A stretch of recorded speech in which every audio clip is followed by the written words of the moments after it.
Hey, what's up, y'all? It's Charles Derrick. This is J Rob.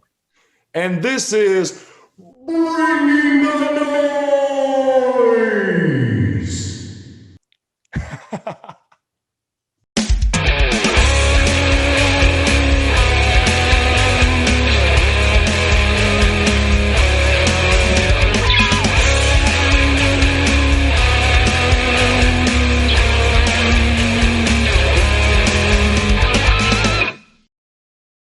So he's been voted the best guitarist in Mississippi. And, you know, I have heard from so many people in the years that I've been in this business that this guy is one of the best in this whole area. I mean, it didn't matter who I run into. It didn't matter even the people in my band. They was always talking about this guy right here. Okay. So I couldn't help but watch his Facebook page along the way throughout the years. I mean, we're talking about a guy, he's played on records from George Canyon to Lori Morgan. He's wrote songs covered by Jamie Johnson. The guy played in a band with Randy Houser. He's went to California. He's played on the Sunset Strip. He's went to Nashville. He's done songwriting there, session work there. The guy's played all over the country. It's a career that most people in the music business only halfway dream of, people. Okay. He's also a husband. He's a father to a daughter. He's a dog lover, and he's a true American patriot. We got James Beau Edwards on the show today.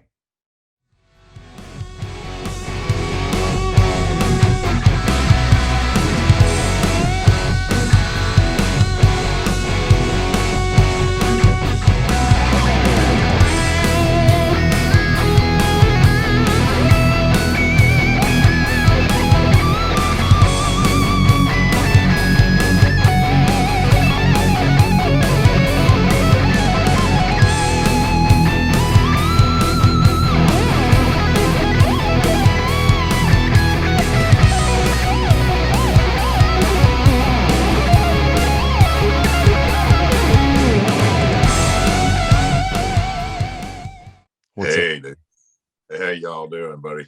That was awful. Wonderful, man. Thank you so much for being with us, brother. Started naming off all that stuff. I had to have a drink. I was like, good God. You know, I'm sure that wasn't even part of the list, too.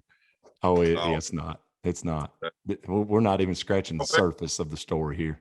A lot of good memories there, though, man. A lot of good memories there.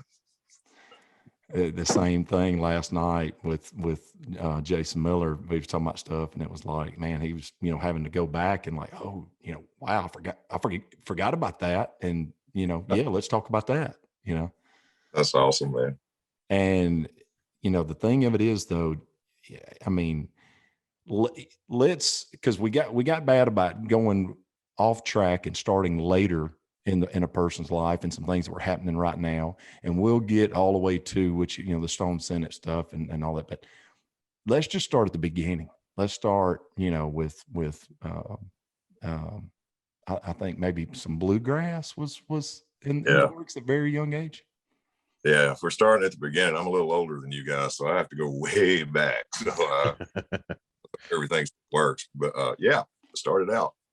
My dad played guitar just for his own enjoyment, and he had a really eclectic taste. He loved all kinds of different music, so there was all kinds of different music in the house. He was a music lover and had a great voice. If you remember Jim Reeves, remember the name, a little closer to the phone. Daddy was that, nice. But he would sit on the foot of his bed with I believe it was an old Telstar he had at the time. And he would play just for his own enjoyment. I would sit, at his feet, just amazed watching. And I wasn't supposed to touch that guitar. hard-earned money, that he'd spent on this guitar, albeit it wasn't like, some high-end guitar or anything, but it was Dad's, and I was supposed to leave it alone. Sure. During the day, my grandmother would fall asleep during As the World Turns. I'd slip in there, but I'd watched it so close. Then one day he came home and caught me. And instead of being mad, I mean, he saw that I was playing all the stuff he was playing. I was making the chords, and I was, and he turned to my mother, Evelyn, and he said, "Yeah, we got to do something here. He's for real here," Nice. And I was like off and running, man. And Meridian at the time, where I was from, where that was my old hometown, Meridian, Mississippi, had a great music scene. There were a bunch of serious musicians that played around Meridian that came from Meridian. Mm-hmm. And the bluegrass scene there was really hot, and Daddy fell in love with that, took me to all the bluegrass pickings and everything. And I fell in love with it, I mean, little kid, you're just on input, your mind is like it's amazing how little babies learn to talk so fast. Just soaking everything up. When you're young, your brain is like a sponge. So when you put a kid on something when they're little, they'll naturally grasp more of it faster, And I was lucky in that sense, but he introduced me to people around Meridian like Raymond Huffmaster and Alva Linton and Mississippi Chris Sharp and all those guys who were serious bluegrass people. And I mean, Raymond played with Jim and Jesse, Bill Monroe, everybody, and I fell in with that. And me and Dad started playing together. There's Big Jim and Little Jim, the Gallagher Creek Boys. Because Gallagher Creek ran past our house, flooded it a couple of times when I was a kid. But I remember going down the street in a boat. But we would do the bluegrass festivals, and we went all over the place. And I met all the greats back in. I got to meet Bill Monroe and Kenny Baker and Clyde Moody. Saw Tony Rice and Jerry Douglas and all those guys when they were just teenagers, Wow.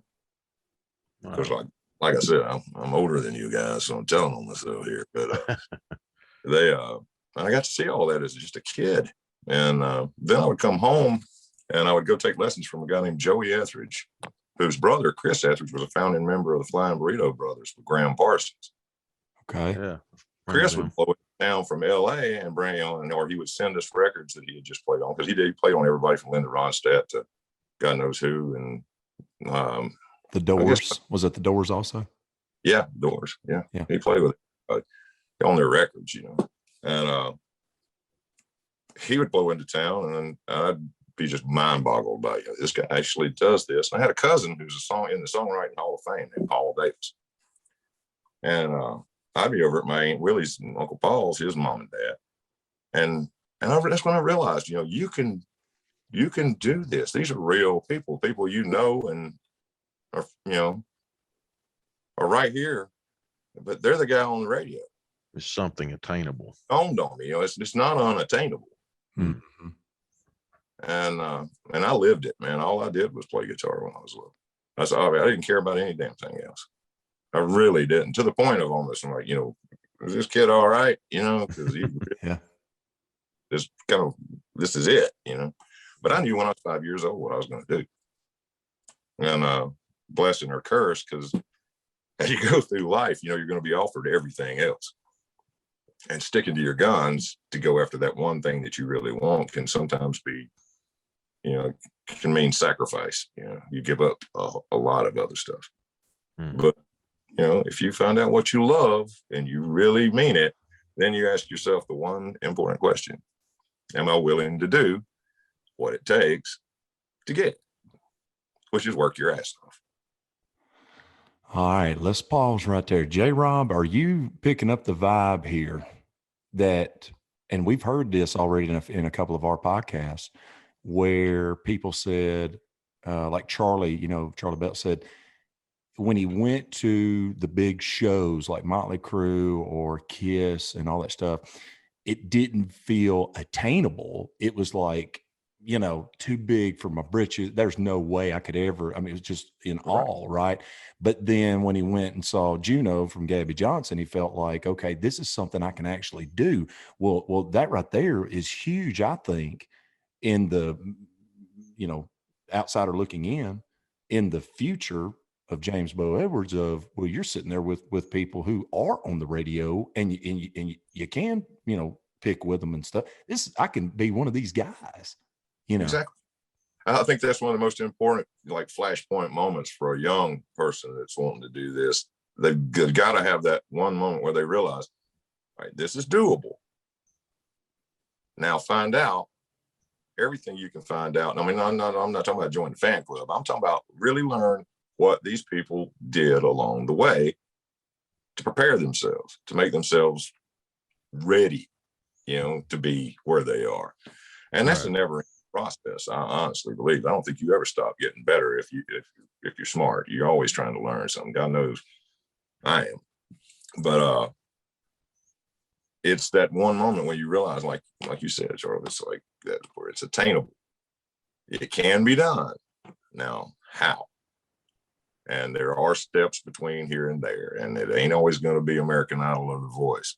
Mm-hmm. A lot of times, as well, you guys well know, it's going to be slugging it out in the clubs, loading in, loading out in the snow and the rain, working your butt off, paying those dues on your craft. Mm-hmm. Yeah, and you never stop paying them. I'll be honest with you, that note keeps coming.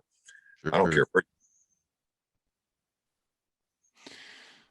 Well, and confidence is the key word, is what it seems like to me. Because I've seen people who had super talent, but if you put them in front of the big lights, and I'm not talking about, I mean on the big show, the big stages, the big light. And I've heard people talk about this. Matter of fact, I remember Michael Knox talking about it when we was at the Wild Horse Saloon that time. And he was talking about, there's a lot of super talented people that come through here, and some of them get the deer in the headlight thing, and they'll be more talented than who we've got signed, or whatever. But you put them in front of the big lights and they're free, whatever. And having that confidence of knowing, I really can do this and I can be that guy. It's a mind thing. Yeah, is what it seems like. I've never been to where I could really flip that switch though. It's a combination of having the skills. Naturally, you got to have the goods, but then also you got to have the personality and some thick skin, because you're not going to be everybody's cup of tea. And the first time somebody who's never been anywhere except that little group of people that keeps telling them, "Oh, you're great, we love you." Think, well, the first time they run into somebody that goes, "Whatever," and it shatters them, and you've got to have something in you or somebody around you that says, "Get your ass back on the horse." You ain't done yet. That's just one stone in the pathway, man. You got to keep trucking, And yes, it's important to have people around you that believe in you, but you better believe in yourself, and because you're up there alone. Yeah, I mean, that can be detrimental if that's all you got is though that group of people around you, like you say, just saying, "Oh yeah, you're good," or you folks, whatever, you're really good. But being confident enough to go out there and take that criticism from strangers and deal with it. You gotta be pretty tough mentally there. It's no fun to have somebody go, No, it's not. Nobody. And it doesn't matter how good you are. You're always, you still, whether it's, somebody that thinks they know something or something, haters out of jealousy, whatever, there's still going to be shit slung at you, Yeah. And like I said, sometimes it's just a case of you're just not their cup of tea. Right. Yeah. If you did or what, you're just not going to be, it's not going to be your crowd. But you go find your crowd, you stay after it. That's important. That's huge for you people trying to get into it. Is, like you said, the confidence factor is huge. You kind of got to manufacture your own confidence. You got to be so damn dog determined that it just it goes right off your back, Now, I was told, I don't know him, but that Chris Etheridge was Willie Nelson's bass player. Is that right? Yeah, he was with Willie for about 7 years. He did, he's in the movie Honeysuckle Rose and all that. Played on the Stardust records and several of the records actually. And Yeah, I actually met Willie through Chris the first time back. Rode over from Meridian. Willie was playing the Jackson Coliseum. This is when On the Road Again was a big smash hit. And Chris came home and visited, and me and my dad and Nick Sullivan rode over to Jackson in a van with Chris and Willie. I'll never forget it. Wow, man. Martin is who had, was a world famous guitar player before Willie ever hit. If you like Marty Robbins, El Paso, all that killer guitar on there, that's great. He was a monster studio musician in Nashville for years before he ever went out on the road with Willie.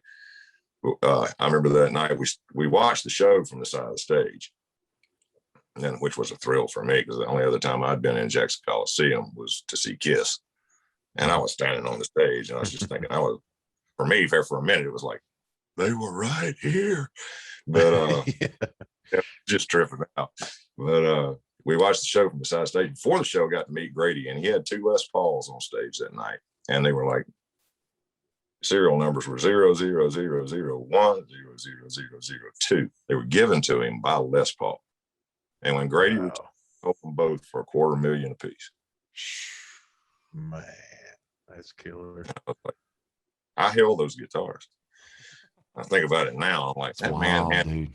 11, 12-year-old kid, that guitar, is he crazy? Yeah. I wonder, did that be your fast infatuation with Les Pauls? I know that's pretty much all you play now. Les Pauls because of Billy Gibbons. And, I got you. That was one of my influences, man. I'm going to tell you something that's going to age me, but that's okay. Because you guys know me, I know you, and hey, we ain't got to tell everybody except everybody. But I'm an old fart, man. I've been around a while. But the thing is, I'm not as old as people think by the musical taste or the experience, simply because I started when I was 5. Sure. Jimi Hendrix was alive when I started playing guitar. Yeah. That's the mind. You put it in context. Yeah. And I wasn't just a little kid, playing with a plastic string. I was playing guitar at 5. Yeah. See, I can't even wrap my head around that because I didn't start till like 14. So, I mean, I don't know what I would have done, but look at it at 5, Yeah. By the time me and Daddy were already doing bluegrass festivals. Man, that's insane. I was already solid gone. I knew exactly what I wanted to do with the rest of my whole life at 9 years old. And you're talking about kid. God. That was another moment. I went to a school dance, and I was really like a couple years young to be there, but I tagged along with my big sister. And this is back when they were spinning records at the dance. Everybody brought records from home, and they just blasted them on a home stereo down at the Bonita Community Center. And somebody brought Kiss Alive 1, and I saw that record. I opened it up, double live record. I'm looking at these crazy looking characters, they put that record on, and you wanted the best, you got the best, the hottest band in the world, Kiss. And then you hear, first thing you hear, boom, like a bomb going off. And I looked at that cover again. I went, these guys are having a damn blast. Before that, it was Crosby, Stills, and Nash, and an early ZZ Top.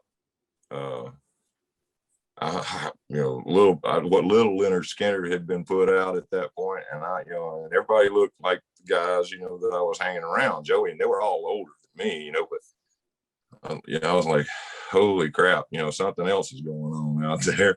But I saw Billy Gibbons played a Les Paul, and Ace Frehley played a Les Paul. Right. Jimmy Page was playing a Les Paul, and back then Jeff Beck was playing a Les Paul, and I went, oh God, what am I going to do without a Les Paul? Right. I'm not. That's obviously the way. Oh, and I also had to have a white Stetson hat because Billy Gibbons had on one on the Fandango cut. I wanted to look just like that. I wanted 10 years old. I wanted to grow a beard, and I wanted to have. I'm not kidding, and I was just enthralled with it, But I was that little liner note reading nerd, man. I want to know, their manager. And I remember on Kiss albums, they used to say Kiss uses Gibson guitars and Pearl drums because they want the best. I remember seeing that on the record, and I went, me too. Yeah. I was just like, whatever, I'm in, So I was a total music nerd, but I still am, Yeah. I make no apologies for it. I love it. I absolutely love it. And talking about those days gets me fired up again. I ain't shit. I'm like, yeah, man, that's exciting. What a thrill that was, Still is every day. Absolutely. Well, and I keep wanting to go to something I'm wanting to get to later, but I think this is an attribute to a lot of this of all we're talking about, as to you talking about with the confidence thing and wanting to hone your craft, get better at your craft. And you said, I never stopped learning and all that kind of stuff. I see you put on Facebook all the time, you're practicing, you're fixing this studio time and all this kind of stuff.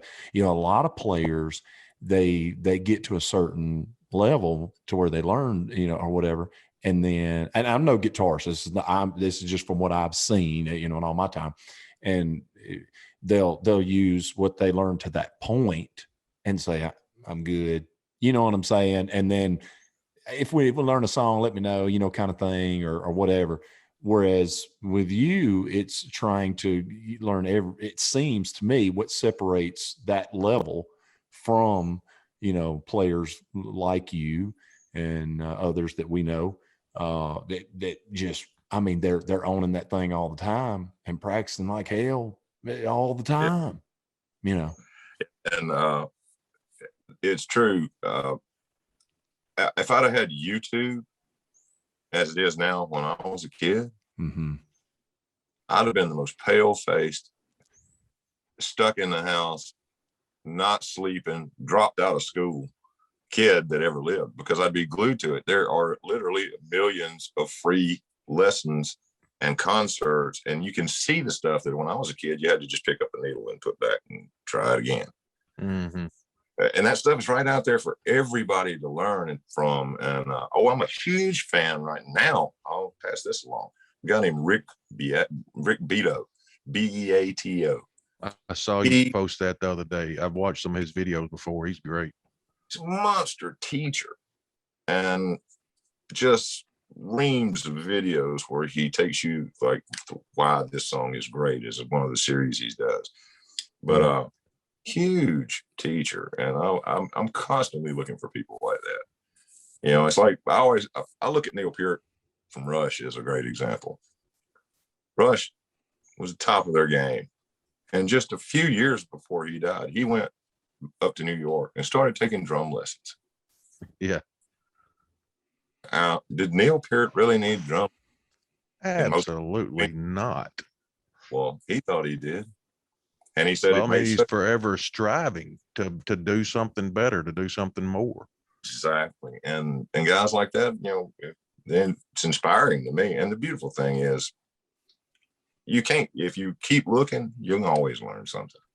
Never go on autopilot. God, because if I thought it was over, as good as I was ever going to get, never going to, not so much about being good as you're going to get, but if the adventure, if it ever ended, I'm not trying to be the best in the world. There's no way in hell I'll ever be the best in the world. There are kids right now who are just the most smoking guitar players I've ever seen in my life. God bless them, because it fires me up. I'm like, the future's in good hands. But I'm constantly looking for stuff like that, because I didn't start out playing for music, for money, chicks, or fame like Gene Simmons says everybody does. Right. I didn't know what none of that crap was when I started. I just wanted to play guitar. I wanted to do that stuff I was hearing out of that little radio ad. That's what I wanted to do. I don't, the other stuff, I didn't even know what that was. Girls were annoying. My sister was constantly picking on me. I didn't need none of that shit. I just wanted to play guitar. And money, hell, I've never had none. So what was the big deal? I didn't had it. You don't know what it really means. So it's like, you're just doing it for the love. And honestly, if you're not doing it for the love, quit right now. Because if you're doing it for anything else, you're going to probably be disappointed. I would think absolutely. I mean, that practicing and keeping on striving thing, the guitar playing deal is a journey, you know, like there's no end game there. If you're really into it that much, you're not getting to a position, okay, I've gotten there, good. If you really in it, it's a forever journey. I mean, till you're gone, trying to do something better and do something more. I always say, you know, if you think you're good, if you think you've reached all the pinnacle you need to reach, go listen to Mozart. Yeah. Get shut back into the shed, into the woodshed, you know. Go find out how good is. Right. Me and Ted talked about this. Ted Hennington, y'all know Ted, my brother. We've always said if the most important thing people can learn is how good is. Go find the most ridiculously badass, over your head stuff that you can find, and then try to figure it out. Don't let it be over your head, you know. Start studying, start trying to learn, you know, and it'll open up doors for you. And it might not be your thing, but it's going to benefit your thing. You know, the more you know about music, period, it can't help but help you. Yeah. I mean, simple, you know. Well, I mean, not to blow smoke, there's been a bunch of times I've looked at that guitar player wise and been like, oh my God, this is, you know, I got to figure out everything about this guy or this guy. Some people to inspire me, but to go see what good is, I distinctly remember, like vividly, the first time I seen you playing at the Dry Dock with Rowdy South, and I was like, oh wow, okay, yeah. What town is Dry Dock in? I know it's up north Mississippi. It was in Coffeyville, outside of Grenada. Yeah, technically called Gore Springs. Yeah, Gore Springs. Yeah, because I used to make the flyers, and I was like Gore Springs, and I was like, where the hell's Gore Springs? You know, we had a good time up there. I remember that. We always played a lot of the same places, you know, and good times, man. It's always a good memory to me, man. Well, all this stuff that you're talking about makes me think about putting your ego in the freaking garbage can, because the one thing that happens when you get on stage, you start getting attention and you start, you know, the girls and the whatever, you know, the first thing it is, your ego starts to get big and you start to think you're, you know, the best thing since biscuits and gravy, you know, when really you step back and you start looking at it years later and you're like, and then you start maybe even seeing some other acts and looking at things and then looking at them versus you and looking at some other things. You're like, we need to get back to work, you know, and we need, like you said, woodshed. We need to, you know, so all this stuff you're talking about, if you put the ego away, you can keep being the best version of you that you can be, you know? Right. Exactly. And we've been trying to do that, not just music, not just in music and entertainment business, but personally too. I think it is really good to do that. You know? Right. Ego is a double-edged sword. In our business, ego is one of the survival tools. There's a healthy ego, and then there's that unhealthy crap that we've all seen out of people that you don't want to be around, and those people usually don't hang around long because nobody wants to be around it. You know, and but a certain amount of egos is that pride you take in what you do. Mm-hmm. You know, you want to get up there and do the best you can, and you know that you don't want to harm your own ego. But when that ego starts, you know, becoming that external thing where it's like, look at me, that's when it goes to hell. You know, and a healthy ego is going to make you want to be better. An unhealthy ego is going to just turn everybody around you off, and you're going to end up, you know, playing by yourself on a bar stool somewhere because nobody can stand you. Yeah. And I'm sorry, maybe I got us off track. So that was all right. So that was, I'm guessing we'll just say this is 70s coming into 80s is where we're at here. So okay. The fun decade coming up, buddy. So, but I don't want to skip over some important stuff. I mean, because I don't know Yeah, I've kind of blurred on my notes here from me, getting some things. And what happened here before going to LA?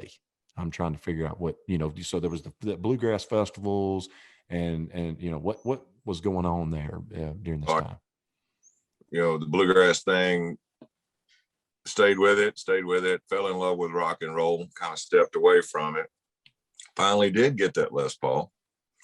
And a few years of, you're in school, so there's only so much, and you're underage, so there's only so much you can do. But a few years of sitting by the radio and playing along with every song that came on, whether I liked it or not. And back in those days, man, FM radio was pretty eclectic. You might hear Aerosmith and you might hear Earth, Wind, and Fire. Yeah. But Joe Perry is badass, but so is Al McKay, the studio guy that played on those Earth, Wind, and Fire records. Back again, finer note joking. I knew everybody that played on everything. But and I'll just play along with everything and anything. And of course, very early 80s, the new wave of British heavy metal hit, and all of a sudden MTV showed up, and and you got all these bands that were heavier, and Van Halen came out, of course. That shook everybody to their core as a guitar player, and then suddenly if you couldn't play that stuff, you just didn't count. So I had to go get me a Kramer with a Floyd Rose. Could only do much with that Les Paul, without snapping the neck off of it, So I went and got one, El Cheapo, but I've modded it up to where it was up to snuff, And then I was at Meridian Community College. Back then it was Meridian Junior College, and I was in a speech class, and I had to make a speech, and I said, I'm gonna make a speech about my baby. I told this lady that I was in class with, she was older than me. She thought I was talking about that. He's awful young to have a baby. Well, I was talking about my guitar. Yeah. So I brought in a guitar and made a speech about, learning and playing guitar in this communications class. Turns out that's Paul Zettler's mom, who plays with me now in Stone Senate, and David Zettler. Oh, wow. Hold on. It's whose mom? I'm sorry. Paul Zettler and David Zettler, who play with me in Stone. That was their mom. Well, if you meet my son,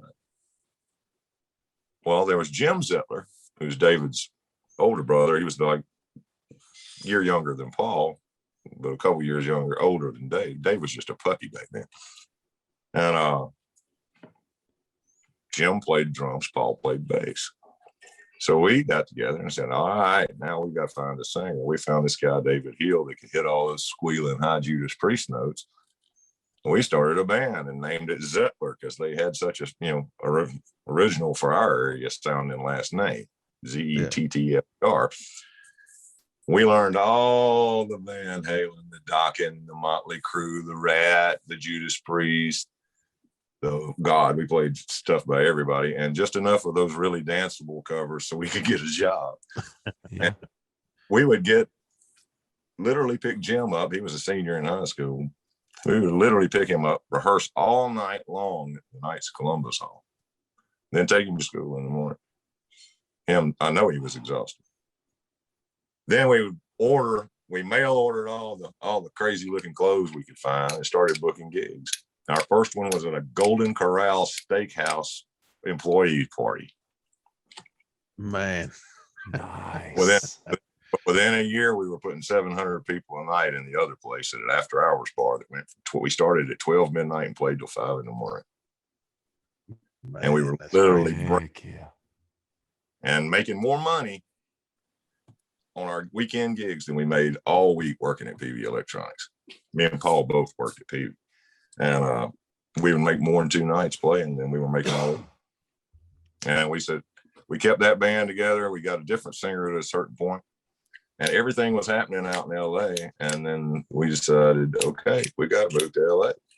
So we saved up our money and go west, young man. We did. We hauled ass.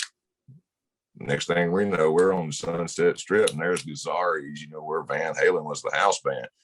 We were hitting all these spots, and bands, and you realized that you had to pay to play, and we were broke as hell and starving half to death, so that wasn't going to happen. But we learned a ton by the experience and got to have life experiences that were awesome, you know.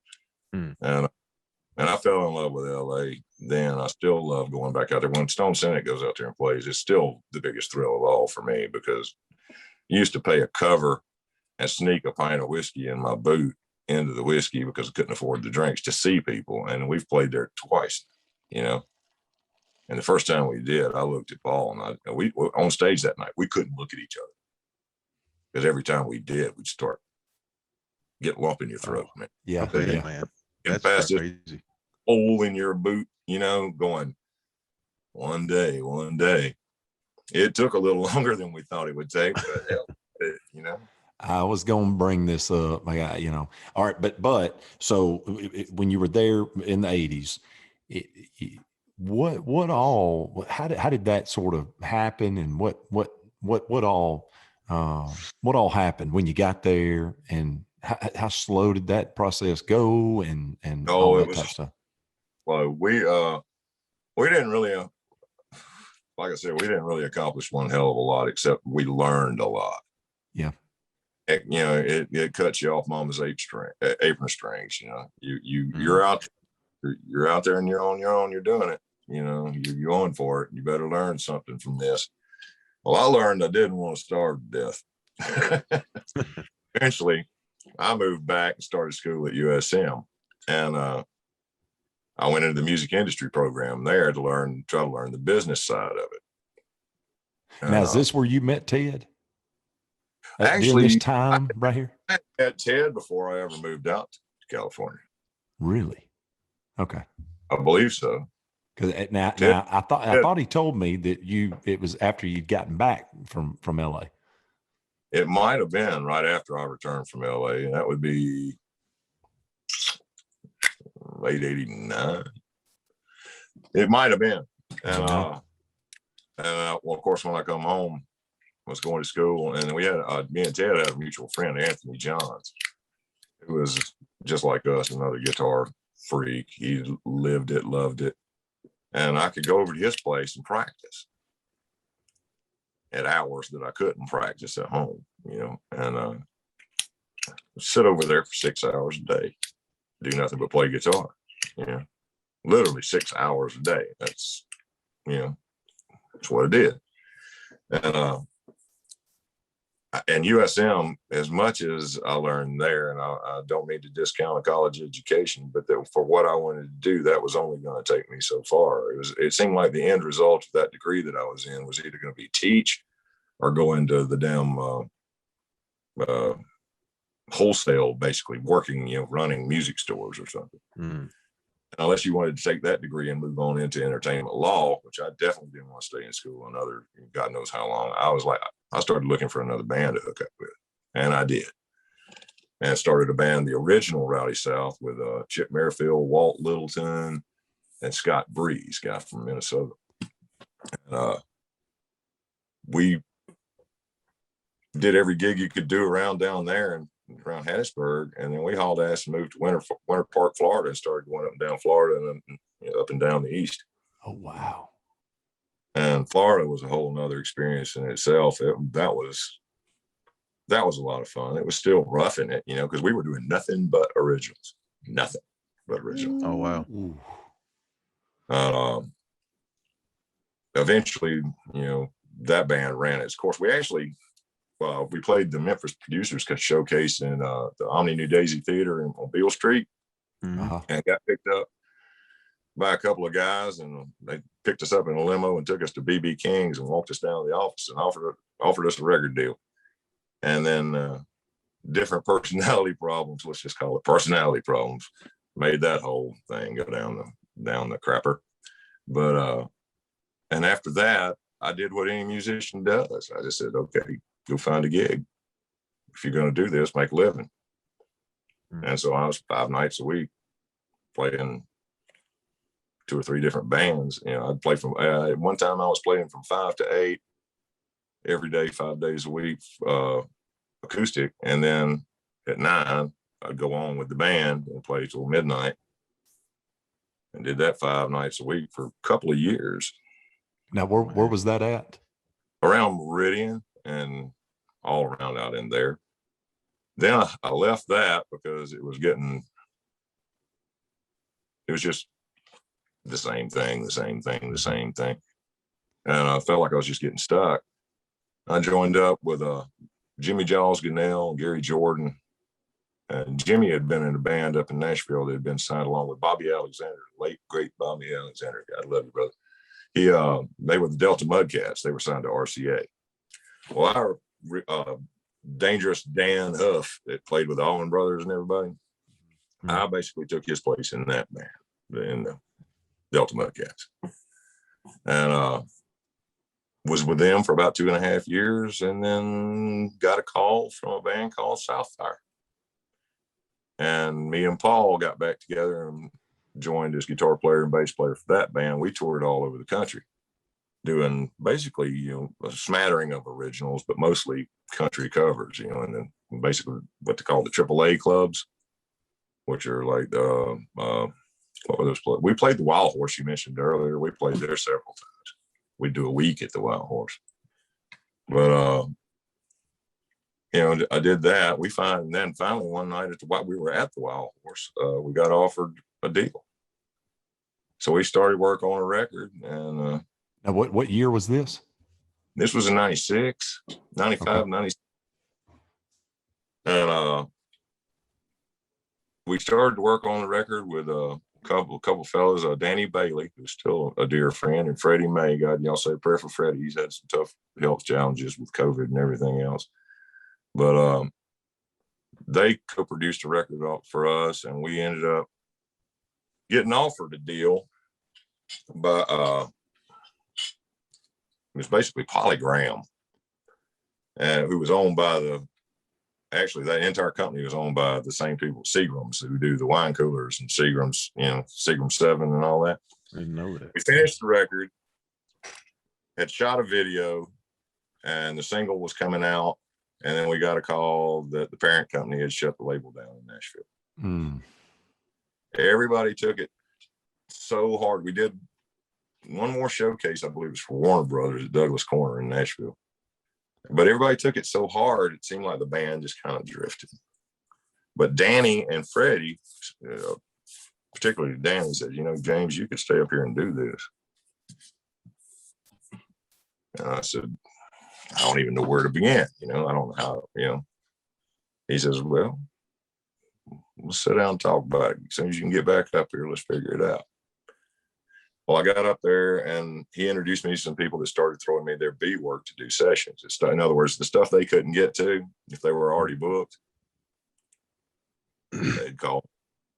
I started doing mostly what they call limited pressing, which is one step below master work, but one step above demo. In other words, it's basically a demo that if they get signed, they can upgrade it to a master, and it'll be the record.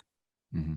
And did that for several years and really fell in there with it and loved it. But while I was there, I also realized that writing and publishing was the key in Nashville. That's the two best places to be. So I started making the rounds and meeting as many writers as I could and started writing like a fool. And best thing I ever did, learning that craft from people who knew what they were doing, And still one of my favorite things, writing a good song, and it's still one of the greatest joys in the world to me. But did that for a good long time. I still write. I have my publishing company. I don't do the sessions like I used to, but Danny also told me one time, he said, don't do sessions till it steals the fire out of what you do. He says, you're going to play that part. You're going to play that thing that is going to get across to that producer. He says, but it's going to steal that fire that makes you special eventually. And at the time I was like, but dude, the money is good. I can't say no to that, but I finally started getting what he was saying. And then it was back to, clubbing it and then going up every week and writing.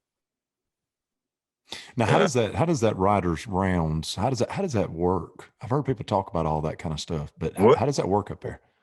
When you first start out, you'll go hit all the, basically you go sign up, you're not automatically invited to come do a round with some great writers. You'll go sign up on these things. A lot of different writers who are trying to break through will be signed up to do the same thing that night. You'll end up on stage with 4 or 5 people, and you'll each do a song, come back through, do a song, come back through, do a song. And hopefully you're learning as you go. You're around, you're hearing other good writers, and you're learning. You're hearing out of you, being honest with yourself to say, my stuff ain't quite there. I need to work on it, or I should learn from this, or don't do that. That song, this one went over good. What was so good about that one? More of that.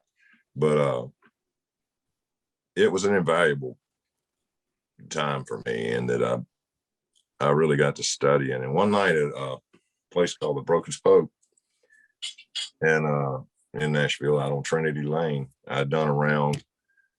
It was me and James Otto and Wyland Roberts, and we were all kind of running around together at the time. We would all hit a round, then we would leave there and go hit a different round, and then leave there and go hit, the last round of the night somewhere else. And a guy named Tony Lane took a liking to me. He said, man, he asked me over, he said, what's your favorite country song? I said, Sunday Morning Coming Down. He says, all right, got a plan. He says, we went and got a bottle, holed up in a hotel room, and shot songs at each other all night long. And he kept playing me these mind-blowing damn songs, half of which have been number ones since then. Nice. And now, was this guy here he'd been in the writers round with you? Had this guy you're talking about, he been in the writers rounds with you? Not with me. I had not made it to his level yet. He was like the showcase round at the end of the night because he had already had. Oh, okay. I got you. But the first song that he had not had recorded that he played for me that night was Little Past Little Rock, which ended up in number one, number one country song. Mm-hmm. And God almighty, I've got a lot to learn, But Tony introduced me to better writers who I started writing with. Just up the ladder you go, you work your way up, Introduced me to a bunch of people. I got offered some publishing deals, but my cousin Paul Davis had always told me, he said, hold on to your publishing as long as you can. Because he had, and it had made all the difference for him. So I'd always turn them down. Or just not really say turn them down, but just say, okay, thank you. I'll consider this, and then just not show up for keep doing what you're doing. And that's a hard way to go because, they can keep you alive and in the game up there, and you have somebody, in-house pitching your song. I did it the hard way. I just kept writing and kept writing and kept writing. And then, and doing sessions, and in the meantime, I was running back home and doing gigs on the weekend. I was just wearing vehicles out. Yeah. Literally, I was wearing cars out. One Sunday, I was down here and got a call from a friend, Mark Lambert, who's a producer up there. And he says, can you be here tomorrow? I said, what you got? He says, it's a master session with Lori Morgan. I said, you're damn right I can be there tomorrow, So pack bag, haul butt. And Freddie would let me crash on his couch up there, Freddie May, from the first Southfire days.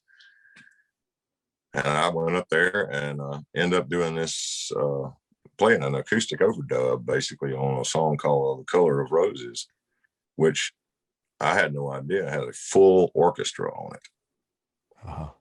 First time I ever heard that, a pair of headphones swell up and that orchestra crescendos, and then they go, that's where you come in. I went, oh my God. I've done waded out too deep, but no, it was just wonderful. And in the meantime, me and Freddie were demoing everything I was writing. One day, Freddie came through town. He was coming back from Fort Myers, Florida, and he met me here in Hattiesburg. And I said, I'm playing with my band tonight. You ought to come out. He's like, sure. And he heard me, and for the first time, he heard me playing rock and roll.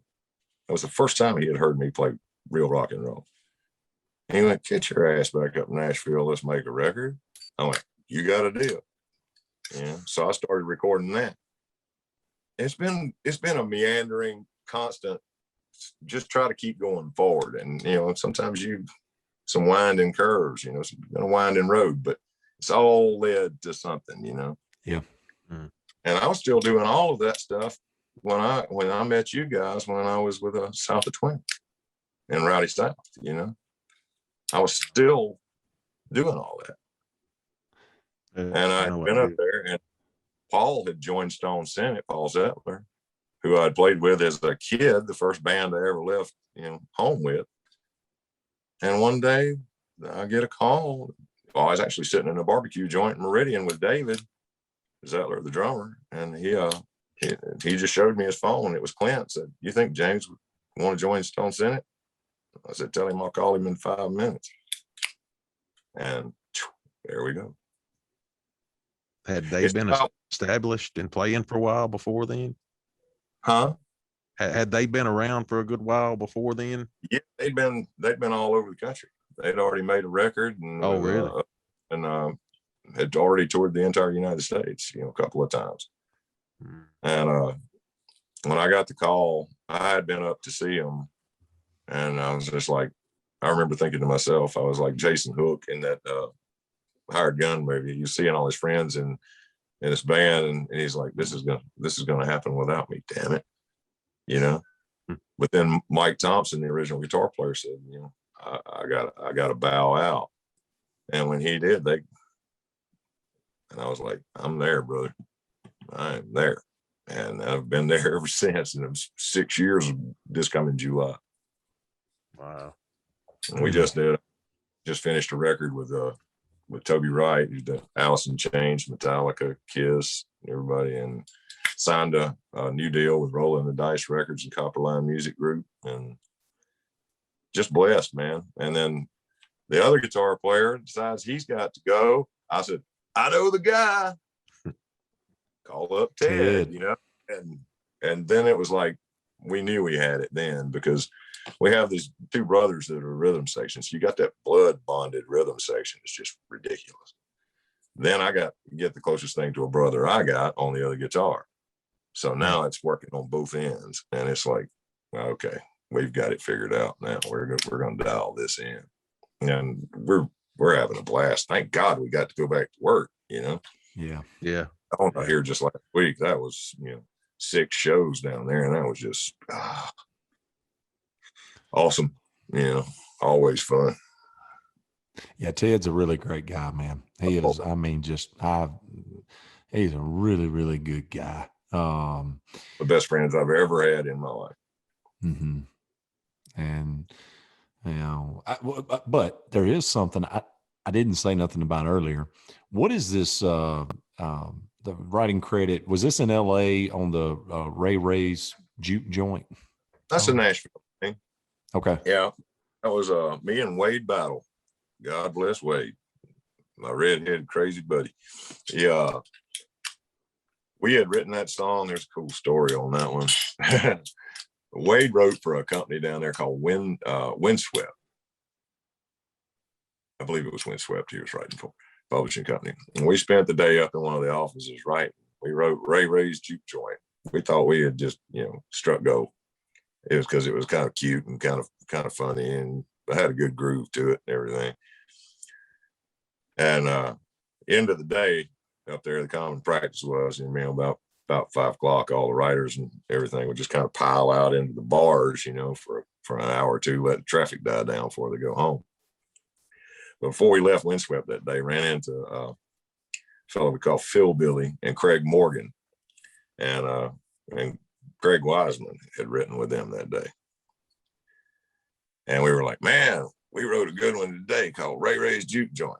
He said, yeah, we got a good one today too. Can we play it for you? Let Greg, you know, since they had the artist there with them, you know. I said, shit, yeah, man, sing it. They sat down and did I Was Almost Home. You remember that song? Yep. We didn't want to play our juke joint song after that. We were all sitting there. We were all sitting there with our lips trembling, lumps, and our, you know, tears in your eyes after hearing I Was Almost Home. Yeah. Oh God, never mind about our juke joint thing. But Ray Ray's got around to Jamie Johnson through Galante up there, who was the head of the label at the time that he was on. And he liked it. Buddy Cannon said, yeah, let's do it. And so it ended up on Jamie's first record. And Wade subsequently went out on the road with Jamie for years, playing guitar with Jamie. Gotcha. Okay. I'm putting everything We were together all now. kind of semi-running around together at the time, because Randy was up there busting in, and Jared Neiman, and of course Jamie, and it was like just kind of a bunch of running buddies. They called themselves the Trailer Park Gang at the time, just a nickname they'd given themselves. And so we were all kind of bouncing into each other all the time up there anyway.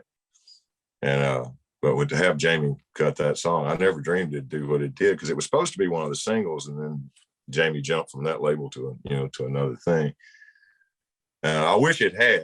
We really do wish it had, but it's been cut like 7 times by 7 different people now. Jimmy Van Zant, one of the cousins of Ronnie and Donnie and all them. Mm-hmm.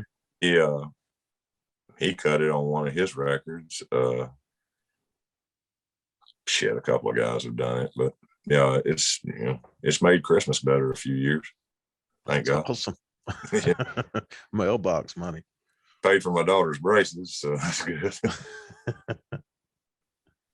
It's funny though. It's something you did back in 2003. And about every 3 months, every quarter, you get reminded. Stay in there, keep doing it. Nice. Yeah. It ain't made me a pile of money, but it's hey, every time it makes me a dime, I'm happy. Well, it shows you, like you said, that you write that one, that's money gonna be coming in. That's right. It's a big one.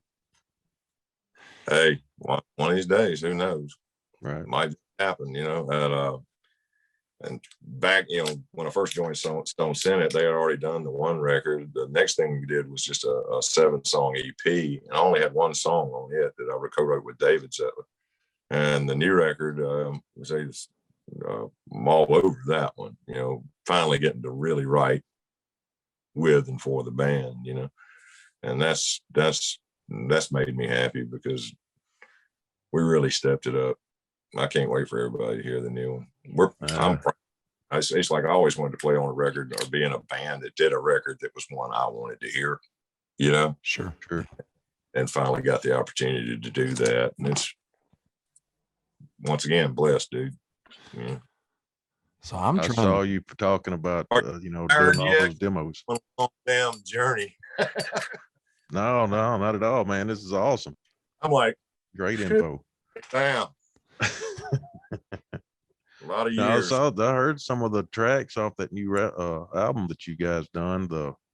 Obviously that cover, The Fireman, and then the other two that Slow Crusade and Whiskey Helps record. We did The Fireman, and actually cut another song, a version of The Night They Drove Old Dixie Down. Oh, just nice. In between things. And then when we dove into the new record, it went completely back to the original stuff again, back to what we do. And and working with Toby Wright, somebody who's got a track record like he is, I mean, my God, that was a joy, because he's just brilliant, and he knows how to bring out the best in you. Yeah. How was that working with him in that way? I mean, he just like push you guys do a ton more takes, like have a bunch of info on how to get certain sounds, or? Yeah, well, see, Toby comes from the school of an engineer and a producer, so he knows every aspect of it, and knows well. And the beautiful part about that is he got with us during what we call pre-production. So we're back at the little studio that Clint has there in Nashville. We're in the basement down there, and he helps, like, man, this song's too long. We need to, like, what about that middle section? What can we do to make that jump up? He never tells you what to do, but he always lays in that suggestion of how to make things something a little bit better, And that's some good info from a guy with his track record. Oh, absolutely. He knows, what's going to make a song really jump out, and he'll coach you through, through some, like, can you come up with a part for me here that's a little more than what you're giving me right now? Yeah. And you just got to be saying, yes, sir, I'll give it a shot. And really worked on, helping us hone the songs into get to the point, son. Here's the deal. But he's also really adventurous. We pulled out some crazy stuff. I mean, there's huge, monstrous ass in your face, kick you in the chest guitars all over this thing. But there's dobros. And Ted brought in, a psaltery, which is this ancient Eastern instrument that, you play with a bow, but he was plucking it. There's all kinds of cool little things we just added. It was like, hey, throw a light bulb in a trash can. That sounds cool. We were willing to try. And Toby's really adventurous that way, but he knows how to make that stuff work. And he was a quick friend. We made him a member of our dysfunctional family just like that, because we just love the guy. And he's brilliant. That don't hurt, Sure. I definitely can't wait to hear the rest of that, man. The two you guys already put out are just ass kicking. I tell you, playing some of that stuff out live this past week down in Daytona for the first time, that was a joy. I bet. You get to hear some of that stuff just come, oh God, because we live to play live. This band's toured literally from one end of the country and back and back and back and back, every year that I've been in, except for this one, of course. And to go back out and just get back to work we're going to Texas this week. Playing Houston Music and Arts Festival at the Heritage Amphitheater. Can't wait. Let's go. Is that looking pretty good schedule wise? You're starting to fill up and get a lot busier finally? Yeah, it's opening up. We got told about a gig. I can't say nothing about it yet, but if you look back at this interview here in a couple of weeks, you're gonna understand why I'm grinning. That's great. We're gonna be direct support for somebody that I mentioned earlier. That's gonna be a damn thrill. Congrats, man. That's gonna be one of my moments. That's one of them I wish my dad and my mom were still around so I could just call them up and tell them about. Yeah. Holy shit, this is gonna be. I just hope I don't ass up that night because I'll feel terrible if I do. Dude, you could play on the quarter speed and it's still gonna be kick ass. Don't sweat that. The two states that you just mentioned are the two that basically said, forget it. We've got to open up. We got to get going. We got to that was two that really everybody else needs to join the club. We're getting dates on well into the summer now, so they're anticipating opening up. I mean, we've got stuff booked in Missouri and Ohio. Oh God, back in Florida again. Of course, Florida figured it out. But we're in Texas for 2 straight weeks, I think. Yeah. We go to Texas this weekend, and we're back in Texas for the following week. Just whatever to keep working, man. Well, listening to your story up to this point, the whole time I've been sitting over here thinking at one time or another of when you finally crossed paths with us, it was probably going through your mind. Here are these, dudes that are freaking little bar stars around here, and they think they're something. You boys don't know shit. I mean, I'm sitting here probably just, if I were you and the life you had lived to that point and the stuff you had been through, and we all thought, we were something back then. You're probably like, man, you dudes don't know your tail from the hole in the ground at all. It's like seeing him at the dry dock that night thinking, man, that dude needs to be somewhere else besides here playing. Like, damn, he already was. I didn't know. He done been, man. We had only been at the dry dock or somewhere. Right. Somewhere like that. I saw y'all, I was like, my God, you talk about dedicated. Look at all the shit they hauled in here. Screens and everything up there, I was like, and I always appreciated some production value because I come from, hey, I used to go see Kiss. Now I was a little Kiss. Put on a good show. Y'all all made sure that, and you always had a great crowd. I mean, you were doing something right, brother.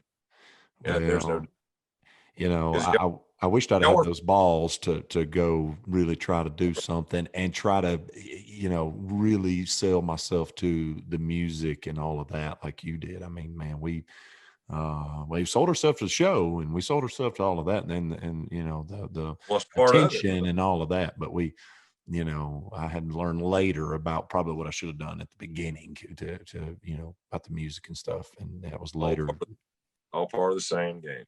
you know. And honestly, you got, you know, 400 or 500 people out in front of you and you're not entertaining. You know, that's one of the things a lot of people miss now. They haven't done what you've done. They haven't done what I've done. They haven't gone out there and played those clubs and had to win those crowds over. But they expect to be Insta stars. Yeah. You know, and then when they do, they walk out there and live, they bore people to tears because they've never had to do that. Yeah. Yeah. They don't. And you can spot it on somebody. You know, y'all can. I can. Now, I have to say that the general public will always spot it. Maybe not. But we do. You know, you know, you see in somebody, they ain't never had a beer bottle thrown at them. Yeah.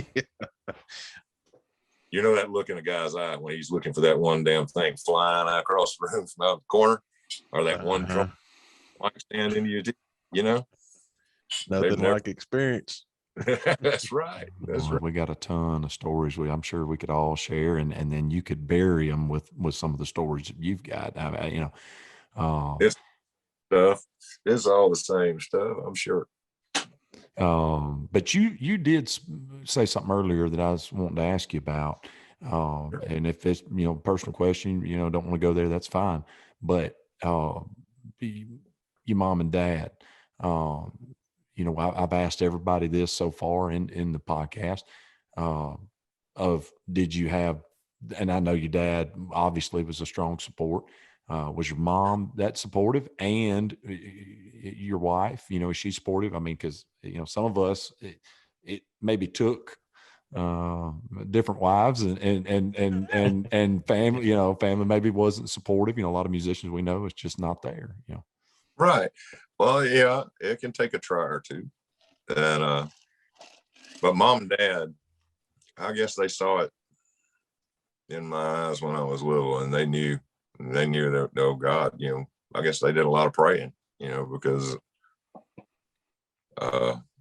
you know, it's a strange life, but they knew that's what I was going to do, and they were supportive, you know, in the sense that they were like I told you earlier, my dad was, I have to say it, everybody thinks, you know, somebody's wise. My dad was extremely smart cat. And hell, you could do a podcast just on his achievements and it'd be mind blowing. But advice was his gift. Common sense, you know, about a work ethic. That was the most invaluable thing in support that I ever got from my dad. My mom was the nurturer in the sense of, oh, you know, you need your clothes washed before you go this time? You know, hey, blah, blah, blah. You know, she was just always behind me. It was never, you know, like mom, you couldn't drag her into a nightclub unless I was playing there. Mm-hmm. Yeah. And then her and dad would come in, watch a few tunes, smile, wave, get out of Dodge, you know. And but they were both super supportive. And my daughter's mother and I, of course, we divorced. And then I found Rachel, and thank God every day for her. But her father was a musician too. I mean, an incredible musician, fiddle, guitar, steel. He was known as Fiddle and Paul Phillips. He was one of the most talented people I've ever been around in my life, and was offered everything under the sun and chose the farm. He didn't want to leave home. The road to him was just no way. But he had played with everybody, and it was just, he was an inspiration. And on Sundays, I'd get home when I was still playing, you know, close enough to get home on a Sunday. And me and him would have jams on Sundays, and me and him would play old Texas swing songs together and stuff. You know, I would learn everything I could learn from him, and still wish I had learned more before he passed. But Rachel, because of her father's understanding and see how much that somebody meant so much to her, seeing how much it meant to him, she had a built-in understanding of my love for it. And she plays music as well. She's the church pianist at our church. And the cool thing is we'll sit around here and she'll start working on stuff that's, not for the church. And we'll be talking about chord changes and talking about, well, which one works better here. It's like, our house is full of music. I mean, there's fiddles and guitars hanging on the walls that are hers. That's wonderful, man. It's like, so I couldn't be more blessed. That's gold. How long have you and Rachel been together? How long have you and Rachel been together? 7 years. Well, actually, we've been together a lot longer than that. And I guess she was wondering if I was ever going to pull the trigger. And I figured I'd better hurry up and do it before she got away from me, So 7 years ago, we finally took the walk, But we had been together, God, since the early 2000s. Awesome. Yeah, that's priceless. It's absolutely priceless to have somebody that understands and that, you and don't give you all that grief and that you don't want to lose. And it makes all the difference in the world, Yeah, like you say, it might take a try or two, but I've talked to some old writers back in the day that said until you get a scar or two on your heart, you don't know what you're damn talking about anyway. That's the truth. Yeah. And they're right. You gotta love one, you gotta lose one or two, three. And Harlan Howard, one of the greatest writers ever in Nashville, used to come into the Longhorn in Midtown. There's a bar in the Longhorn Steakhouse, and that was his watering hole. And it was for a lot of people. It was more of an industry hangout. It was crazy. But used to go in there, and I'd see Harlan. He always had the same table. One day I got the guts to walk up and talk to him. And I said, Harlan, what's the key, man? How do you write? He had written #1 songs in 5 different decades. I said, how do you do it? He says, write songs about boys and girls falling in and out of love. They're always going to be damn doing it. It don't ever fall out of style, does it? Yeah. He says, it's write songs about living, about life, about things that people can relate to. And I was just like, the way he said it was like, Yeah. I said, you ought to have known that. Easiest thing in the world. Howard made the difference. That was like wisdom from the mountain. Yeah.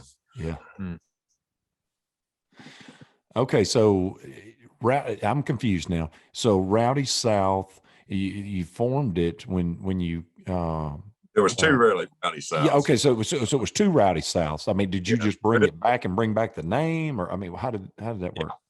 They just called our singer from back in the old days when it was the original Rowdy South that did nothing but original hard rock. And I said, you don't mind if they use the name again, do you? And he went, oh, hell no, go ahead.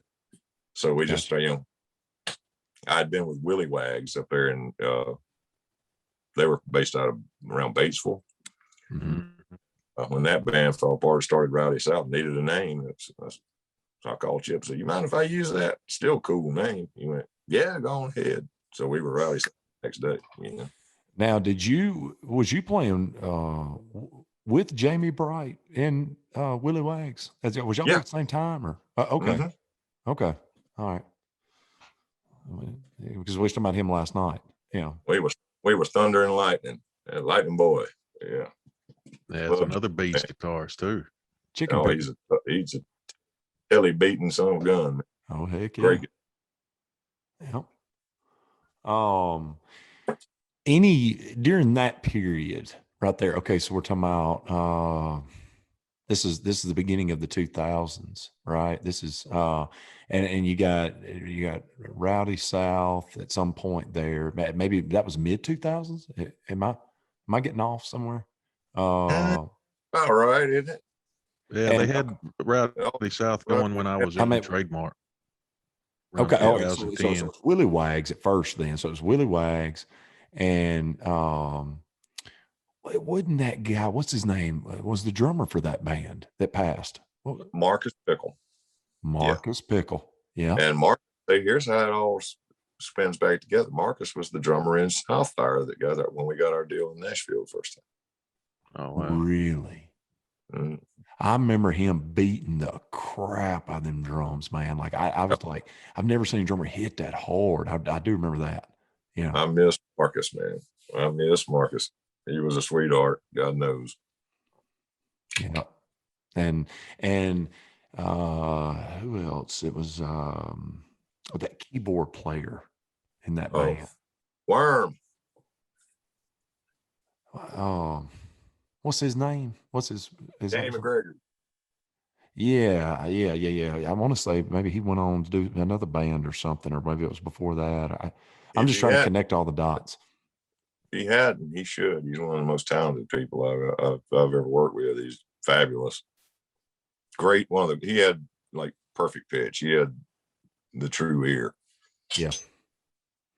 Some great players.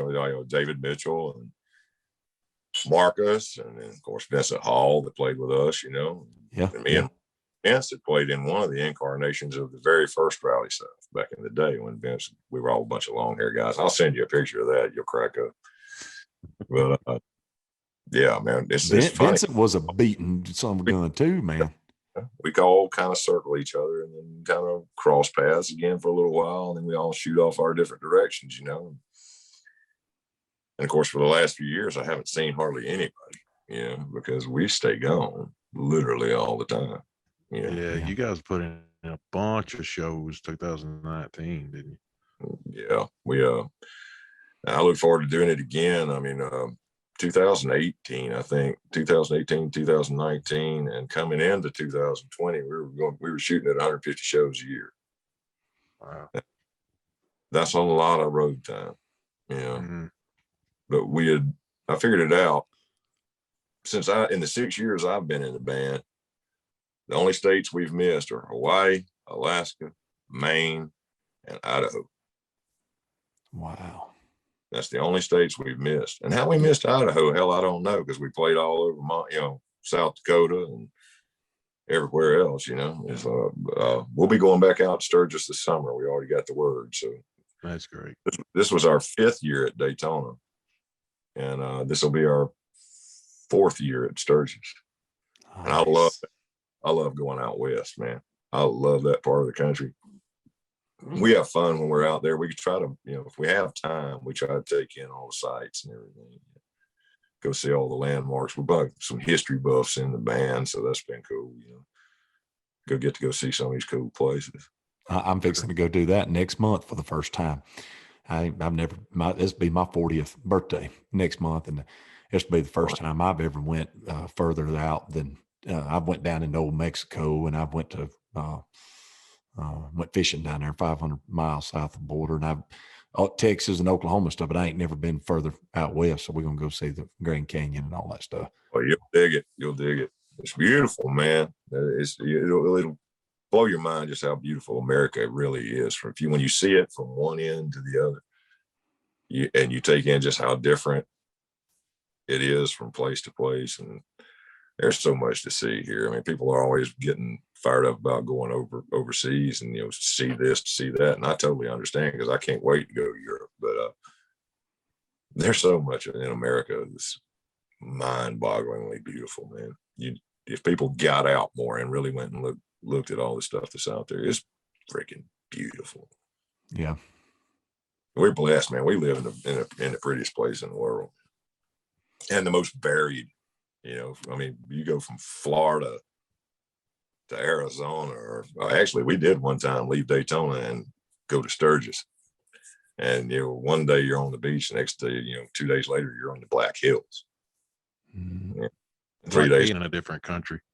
and 3 days later, you're in upstate New York, and which is gorgeous. It's beautiful. You get away from the city and you're out in the country, man. And it's like, never dreamed, Place that blew my mind was New Hampshire. One of the prettiest places I ever been, up in the White Mountains. I was like, I had no idea New Hampshire looked like this. I'm from Mississippi, man. Honestly, what New Hampshire looked like never crossed my mind. But I was like, God, it's gorgeous, And to get to see all that's one of the added bonuses, got to be away from home, but at least there's something to see. Yeah. Well, and you know, because there's a lot of people around here. Talked to my cousin the other day about it. A lot of people around here working to live. You know what I mean? Or living to work. I'm sorry. They're living to work. They're not, you know, getting to really do anything or go to those places. Or if they do, it's just once, you know, every couple of years or something, and phones ringing the whole time. They're gone for the 3 or 4 days. You know? Yeah, that's why I'll never cry about it. I'll never bitch about it. I'll throw my suitcase in that damn bus and haul butt, ready to go. I just, honest to God, I'm blessed to get to do what I do. I'm blessed to get to see the things I get to see. I'm blessed to get to do it with the people I get to do it with, because we all love each other, and you know, a bunch of brothers running down the road. Although, you know, we might annoy the hell out of each other every once in a while, but everybody does. That's right. Just a blessing. And I'm one of those people that I don't want to be ever guilty of not stopping and being in the moment. You know what I mean? Mm-hmm. I don't want to look back and go, God, that was special. I want to be the guy that says, this is special. Catch it, you know, realize it right now. Yeah. Because, you know, you might not have tomorrow to look back. Yeah. Nobody promises tomorrow, but right now, be here now. And take time to appreciate it. Be thankful. Absolutely. God knows I am, because it could have gone, you know, so many different ways. And I've seen so many guys and known so many people over the years that for this reason or that reason walked away from it or had to walk away from it. And I've been so fortunate to be able to hang in there like I have. And sometimes through pure meanness, but I don't take it for granted. And yeah, I worked here. I worked to get it, but I don't walk around going, oh, work for this. No, I know how blessed I am, you know, yeah. Because if God wanted it a different way, he'd snatch it just like that. And that'd be that. That's right. That's right. Well, a lot of that is a tribute to your work ethic too. And I was going to talk to you about that. You know, we briefed on it earlier, but your, you know, practice regimen. I mean, almost daily, I see you putting up, talking about, you know, wanting to practice or studio time and everything. And it made me think of a quote that I, you know, had heard, that some people, and I just threw in the guitar in the same quote, but, you know, there are people where guitar is a part of their life, you know, but there's people where guitar is their life, you know, two different animals, you know. Completely, yeah. And I recommend finding a balance between the two. Yeah. Well, I was being, okay, so we're not saying extreme either case here, but you know, realistically, yeah, I see what you're saying. But to fit the point, it's some people play guitar and some people are guitar players. And the player can't help it. You know, he's gonna play. Yeah. And somebody who plays guitar might pick it up every once in a while. Yeah, but a guitar player is going to be, it's part of your makeup, just what you do. And I've done it, like I said, you know, we started back at the beginning of the interview, whatever, the conversation. I've done it so long, I don't remember when I didn't. And don't know what that's like. No, honest to God, I don't remember not doing it. And it's just been a mode of expression for me for my whole entire life, you know. And I think sometimes the good Lord looks down before you ever show up and says, all right, this one's gonna need something. He's gonna need a little something extra to help him get through it. Well, I'm gonna give him this, and whatever talent or gift that is God's gift to you to help you deal with everything that, you know, you're gonna have to deal with. And he knows. And he says, well, you're going to need this. So I'm going to give you this. This is going to be your refuge from the world. It's going to be your friend when you need it. It's going to be your place to go to escape. It's going to be your place to go to express yourself, whatever the case. And when we talk about, being blessed and it being a gift, that's what it means to me. I know where it comes from, so I don't hoard it up, and I don't take it for granted. I've taken it serious. Not to say I haven't had great fun, and I have a ball with it. I'm usually smiling when the idea of just going to play. I'm going to be I'm a pretty happy guy. But yeah, the seriousness of it, of knowing where it comes from, and boy, that's it's like give myself chill bumps when I talk about it, but it's the truth. I honestly believe that's the deal. Some people are going to need it, and I'm obviously one of those people. For some reason, he said, "You're going to need this. I'm going to point you that direction." I'm thankful, truly. All right, so daily right now, just to we're talking to guitar players that may be watching this or something, and they're getting going and they're trying.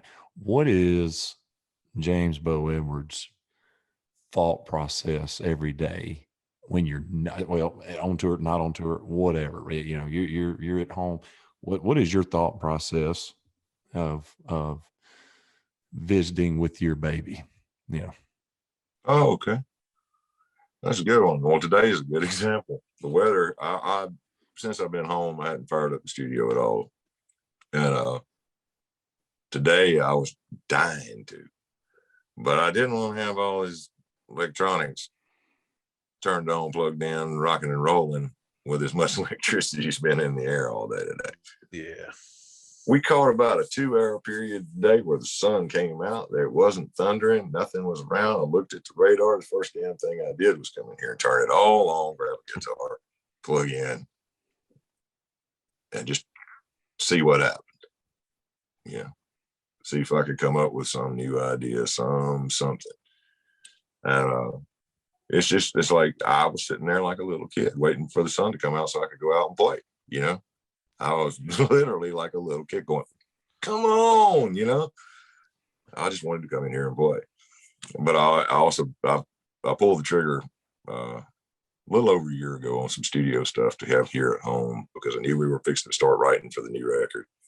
And I wanted to be able to do my demos at home because of COVID and everything else. It was impossible to go anywhere else to do anything hardly. And since then, I have been in here working on that stuff more than I have not been in here working on this stuff. Honest to God. It's like in a year, I think I've got like over 400 something files of recordings I've done. Wow, man. And I haven't been home that many days, but you got my wife. When I get started in here, sometimes I'll go to 4 o'clock in the morning. I get started. Yeah, I remember seeing you post some of that and talking about it just hit you in the middle of the night and see the sun come up, I guess. In here in the middle of the night, put this stuff on and lay something down. Oh my God, I dreamed about that when I was a kid. I used to, record into a jam box, get that cassette player going, and then I had one of them little tabletop cassette recorders. Then I would play along with that one into this one and put a new tape into this one. And that was my way of overdubbing. Yeah. We used to do the same thing. It's like click, click, click, new track. Here we go, God, I love it. I absolutely love it, and I recommend it to anybody if you want it. If you're wanting to write songs and do all that, the inspiration you get from having just the most, modest recording setup at home. It's a great way to critique yourself, great way to, learn about that end of things. But it's also, it can be inspiring. It can be, having the tools right there to work with can be, the difference between being inspired and not being inspired. And it's helped me immensely. I recommend it to anybody. Just get you a little interface, throw it into your laptop and go for it, That's the same kind of setup I got at the house. Pretty much all I've recorded on the past several years. Oh, you can make records off it. Mm-hmm. Literally can get you a pile of good plugins and let it rip. I wanted to ask you also about the Randy Hauser deal. You guys, the relationship there, and a little I've bit known more. Randy 19. Oh, say it again. I'm sorry. I met Randy when he was 19 years old, and he was already singing and killing, And then the first trip Randy ever made to Nashville was with me to sing backgrounds on a CD I was doing in 2000. And everybody knew Randy was going to do good. You can't have pipes like his and people not get it. The guy can just, God, he can just sing. But actually, this past week in Daytona, our label mates and management mates, the Davison Brothers band, he and me and Donnie Davison were talking, and they had hung out with Randy, I think about a week before. And we were just talking, he said, my God, that guy can just open up and sing. Oh my God, he can just do it. I went, you damn right he can. And I said, and he always good. And the thing is, most people don't understand just how damn good he is. Because I've heard him sing everything from Keb Mo to hard rock stuff to the sweetest ballad in the world, to the stuff, of course, the whole world's heard what he does now. Yeah. But there's a lot more in that bag than people would ever imagine. And he's got it in spades. Love him to death, too. He's one of the best people I know. Always has been. Just a brother, just a good old dude. Nice. Oh, nice. A good old dude. Hell, he's a lot younger than I am. Well, you don't show your age at all. Dude, I was sitting here thinking the same thing. And if people are watching this video, they're probably thinking, well, just how the hell old is he? Because, he must be coloring that right there because he looks really good, man. That right there. Damn right. Hey, what David Coverdale say, man, when Reb Beach showed up to play on the tour, they were making the record, and he says, and do my David Coverdale thing. He said, mate, the gray's got to go. There are no gray snakes. Well, gotta buy some damn just for men. Yeah, man. I'm a little older than most of all the guys in the band, but not by much. But PZ's got a birthday coming up in just a couple of days, so shout out to Paul Zettler, my brother in arms. But your original question, I got so far afield with the David Coverdale crap, I forgot. Oh, it's fine, man. You going to town, brother. This is the easiest one so far. You just talk. You're telling it, man. You're giving us a lot. Not with nobody except the band and the God knows how long because of this COVID crap. Yeah, and it's like I watched this thing with Steve Lukather the other day, and he's like the same way. He's done more interviews in the last just few weeks than he's ever done in his life. He says, hell, I've just been dying to talk to people, man. He says, I've never seen anybody anymore. He says, I've been holed up in my house hiding from this virus. And he says, like, we can't tour, can't go out and play. And he says, I went from doing 200 dates a year to hitting a brick wall. Yeah. I was like, I totally get it, dude. He was like, oh my God. And to talk about music, I'll run my mouth all night long, man. Get me in a conversation about this and this stuff. I'm in, man. Well, I mean, obviously, we want as many people to see all these episodes of stuff we record, but also, like, I mean, shit, this has been great entertainment for us. Just hearing what you had going on. I mean, just from a fan's perspective. Absolutely. It's been, fill in the blanks. I slept on a lot of couches. I spent a lot of nights wondering what the hell was going to happen. If anything was going to happen. Mm-hmm. God, literally praying with tears in your eyes going, hey, dude, did I just blow it going down the wrong road? Because I don't know if this is going to work out, And if you don't have days like that, you're blessed. But honestly, go for it in this business, you're probably going to have a few. Sure. Yeah, I'm talking about all these cool things we talked about that I said, in between there was some really sketchy shit. There was times I was scared to death that here I am this far down the road, and what old Merle Haggard say, I'm 39 years old and there's no place left to go when it's over. That Footlights. Yeah. I'm like, when I heard, when you hear that song, you go, oh shit, I've lived that one.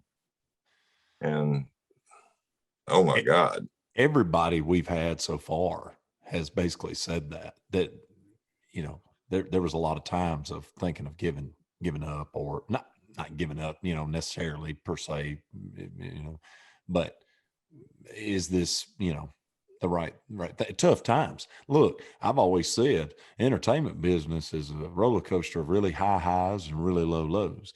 And you've got to be able to take them really low lows to get to the high highs. And a lot of people can't take that kind of roller coaster ride. You live in I heard Danny Arbuckle, believe it or not, at Partners one time. And I heard him say one time, sometimes you live in the outhouse and sometimes you live in the penthouse. And there really ain't a whole lot of difference between the two. You just have that, thought process of it, there's this huge difference. But, that's what to the T. It's really high highs and really low lows. And also one of those damn fools who didn't give myself a whole lot of options. I went whole hog into it and with nothing to fall back on. So fear is one hell of a great motivator, Right. Hunger, being just, good God, where am I going to go if I don't get out there and hustle up some work, and that's the part of it people don't never really think about. They don't see that side of what we do. They see the lights, they hear the music, you're up on a stage and they're shining a light on you. You must be special. Oh no, you're just damn lucky. Yeah. It takes a hard work and a shitload of luck, and it still does. And where I'm at now, I consider myself closer than ever to where I've always wanted to be, but I don't want to ever say I got there. Because if I do, I feel like that's it, and I don't think you ever really do. Because like I said, no matter how successful you are, I think back to Neil Peart, you still went and took lessons. So if you're in it for something other than the gratification that the music itself gives you, you're going to get disappointed. And I don't know what level it's going to happen, but it's not going to live up to what you want it to be. So do it for some reasons other than all of that crap, because that crap might not happen at all. And if it does, it's going to happen for about that long, and then it's going to go away. And you're going to be back there with that dude that started going, well, what do you want to do now? Yeah. What was it? What was it? Jungle Book, whatever. The three old buzzards sitting up there. What do you want to do now? Shut up. I don't know. What do you want to do? What do you want to do? Like I've been sitting up there for years, man. I remember that. Don't be cheeky. But that's the way it is. I think it never ends. And with Stone Cynic, the last couple of years we've been steadily climbing up, and we get every once in a while we get reminded that we we came back to this place this year. Last year we were on that portable stage. This year we're with sticks on the Buffalo Chip big stage. And last year it was a few hundred people. This year it's 20,000.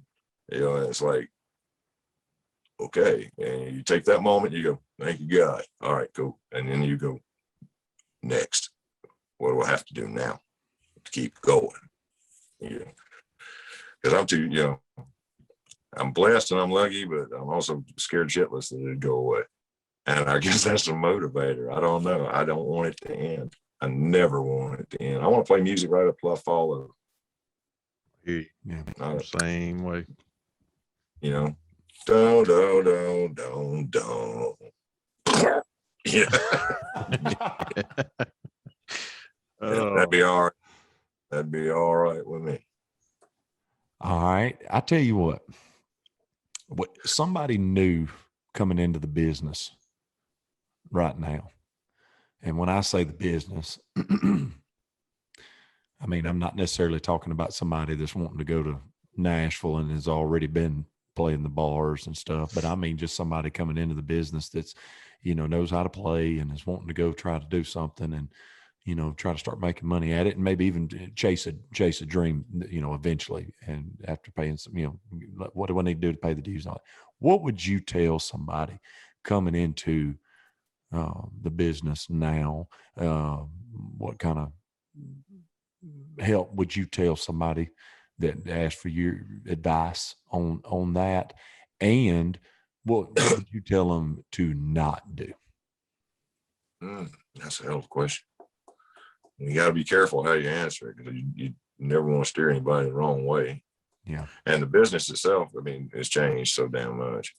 Now, if they're just wanting to get out there and, like you say, and try to make a living or just supplement a living or get out and gig and do all that, you would know as well as I do. Just make yourself as valuable as you can. Be a pro about it. Show up on time. Do the job. Do it the best you can every time you get up there. And that will carry you so much further than anything else I can think of under the sun. That, and work hard at your craft constantly. Always work to get better. Understand what you need to get better at. Don't ever fool yourself into thinking you're the cat's ass and can't get better, because you can. And you can get your hat handed to you really quickly by somebody that knows what they're doing, and they'll have your job. And they should have your job if you aren't holding up your end and doing it right.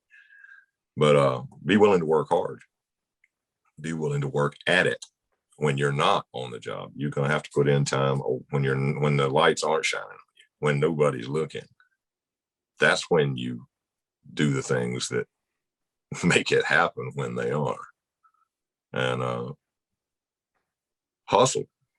Don't be afraid to bust your ass, and take pride in the fact that you do. Also, for me, man, I always take the musician end of it first, in that just work your ass off to be as good as you can be, and do it as, work at it every day. Not every day can you go in, I mean, life catches up with folks. You got life to deal with. So not every day can you spend hours and hours and hours and hours with guitar or bass or sitting behind a set of drums or practicing your vocals. Some days you're going to have to do the, other things. Well, there's a lot of other things that go into doing, what we've done. And you know that. It's a lot of thinking, a lot of planning. Read, learn the business. Learn the business. There's a lot of resources out there that can tell you about the pitfalls and the things to do and things not to do better than I can. And I'm still trying to learn from them. I'm still trying to listen. I think it's that never-ending quest to just be the best you can be. And if you'll do that, a lot of this other crap will take care of itself. And as far as the don'ts, the naturals, stay away from all the crap that gets people in trouble. And if you're going to be out in those nightclubs, all that crap's going to be there all the time. Stay away from all that, the bullshit, because it's bullshit.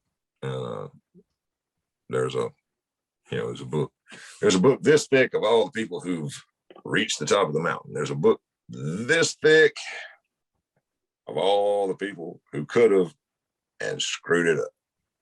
Yep. And be in this book, or try to be in this book.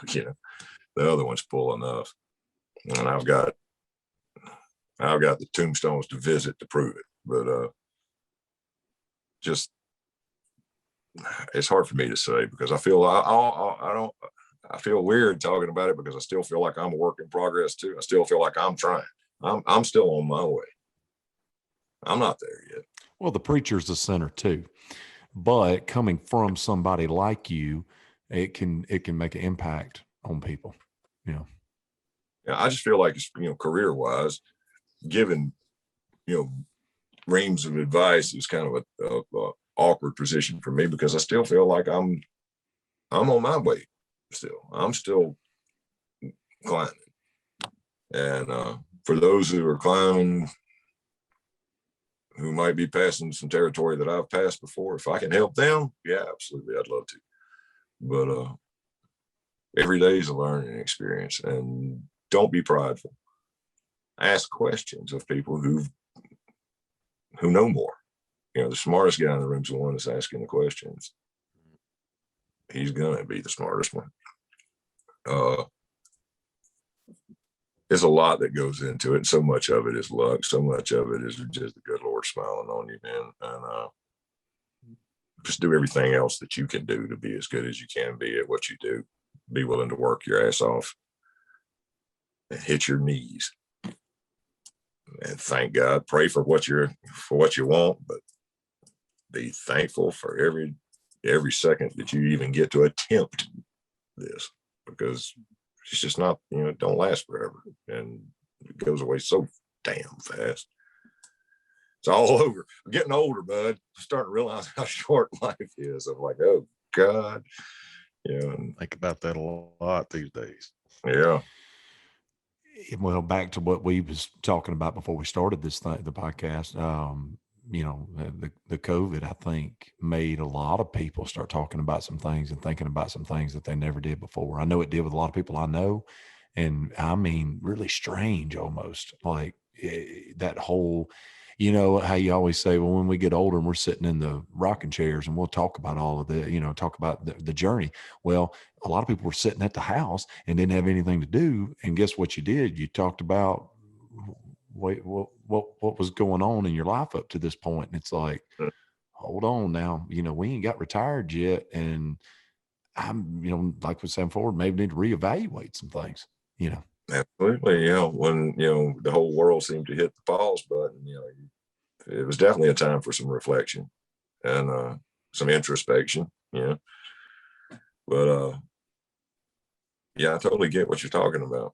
It's man, it's been that way for me. And I'll be honest with you, man, there were times this past year, not getting to do what I love, that I was so super thankful that, I had the studio here and was able to work on the tunes for the record. Then we got to go up and do the record, and management and everybody has been constantly working, and we've been doing a lot of interviews and things like that kind of stuff. And it's been something every day. It's the email or whatnot that has kept my mind busy. We've constantly been working behind the scenes, even though we couldn't be out there, touring. And thankfully, that kept me from going crazy. But there's been times this past year where I was just absolutely down, just depressed, because I was like, and my wife, thank God, she'd always remind me, this ain't gonna last forever. It's gonna open back up, and everything's gonna be better. Got a great partner, great support system. I thank God for her every day. And but it's been a tough year in that respect. But it's also been a valuable year. And like you talk about, it's been a time to stop for a minute, because you had to stop. You had no choice. And just take stock, of what you're thankful for, Yeah. And the things that you want to do, redouble your efforts to get them done. Because when the world opens up, we're coming out gangbusters, and time's of the essence. Every day wasted that's a day gone, man. So it's about getting back out there and getting after it, At least that's the thing with all of it being down last year. There's still, as dire as it was for a lot of folks, there was still so much to be thankful for. Oh God, we signed a new record. If you really think about it, I look at it this way, man. If I look back on this past year and I think about all the negatives, and God knows there's a lot of people who have a lot of worse stories to tell than I do, just because I didn't get to play guitar. God almighty, people lost people. They lost family. If you don't have your health and your loved ones, you don't have anything. None of this other stuff matters at the end of the day. But on the plus side, we signed a new record deal. We got new distribution. We worked with Toby. We did a new record that we're proud of. I mean, I got a million things to be thankful for, and for me to sit around and mope, I mean, I'm no wonder my wife was probably ready to take a broom and bash me over the top of the head. There was too many things to be thankful for, and and I'm thankful. And but of course, I'm thankful that things are opening up again. I get to come out and see, see the people again. My God, you miss that human interaction, And I know I did. I know all the guys did, and I hope everybody we get on the other side of this thing, and everybody be healthy and happy, and get back to shaking hands and hugging, and carrying on. So the whole time, the wife is trying to calm you. It's, honey, I know things are going to open back up one day, but are they going to give me that year of my life back? Honest God said that right out of my own mouth. That's a year. I think I did. Yeah. I did too. I get pissed about 2 days. And so it's like, are you screw off for an hour on a day when I want to get something? I'm that type A, but damn, I literally said exactly what you just said. I mean, like you said before, we ain't here long, man. So it's like, hey, that year is a valuable thing, You're damn right. It is to me. And oh God, that's funny. Because I said that exactly verbatim. I am not kidding. Yep. You nailed that one, buddy. Don't be trying to calm me down. But yeah, you know what though? I think, like you said, a lot of good things came out of it, and I think a lot of humbling and a lot of reevaluating and a lot of things that we probably all needed in some kind of a way, dude. The Lord knows better than we do. That's right. That's right. He's gonna get us. He's gonna get us where he wants us, by hook or by crook. It's gonna happen. It's kind of weird. It even kind of brought me and J-Rob back together in a lot of ways and a lot of things. And I've been blessed, man. Can't bitch complain too much. Besides things not being the way they were, and right. But I mean, there's new things that happen, and now new opportunities to make future opportunities. By taking advantage of those opportunities. So. Yeah, that's it. That's the thought process right there. That's what gets things done. Have you ever? You know what? I'm just going to. I'm not even going to go there. Go there. Who cares? Well. Let's talk about with the bands, and this is one of them general bullshit, radio, somebody asking you a question, whatever. Right. But what bands, artists did you really, really, because I know you've already talked about some of them, but what's the ones that you're cataloged from back in the day of this is my stuff here, Mm-hmm. I always judge that by the stuff that I always go back and listen to from back in that era, from that time period. Early Van Halen, early Kiss, Aerosmith, early ZZ Top. Then I go back to my bluegrass records. I go back to the Will the Circle Be Unbroken, Volume 1, Beat Blossom Live, the Telluride Sessions by Strength in Numbers. I listen to so much crazy stuff. It's ridiculous. I'm a huge Earth, Wind, and Fire fan from back in the day. Huge. The I Am album. Oh my God. I've bought that record at least 3 times. Wear it out, lose it, scratch it, do whatever. But there's so many, man. My musical taste run the gamut. I always joke my iTunes looks like it was put together by 5 schizophrenics with all split personalities. And it's true. It's like right now, here recently, I'll go back and I'll listen. I dig up all the live tracks I can find by Bruce Hornsby and the Noisemakers. Mm-hmm. Oh, that stuff. Listen to, I'll always go back and listen to Miles Davis. I'll always go back and listen to George Benson. I'll always go back and Jesus, man, and you get a thrill listening to the stuff that was hot in my time in the 80s, the Rat Crew, all that kind of stuff. I'm surprised you haven't said the name on your shirt. Huh? I'm surprised you haven't said the name on your shirt. Oh, of I course. think that's obvious. Allman, Kenner, Merle Haggard. Merle's one of my all-time favorites. Just ridiculously great. And he's probably still my favorite country artist ever. Oh, it just has to be he and I was really loving Keith Whitley, and God hated we lost him. Well, all that, it's mostly old stuff, but it's so eclectic it never makes sense to anybody. You'd be you try to pin me down on something, and I'm like, and then I go so far afield, it's crazy, Stuff by the Nelson Riddle Orchestra, the stuff he arranged for Frank Sinatra. I mean, that's the crap I listen to, because I try to incorporate stuff other than the obvious in what I do.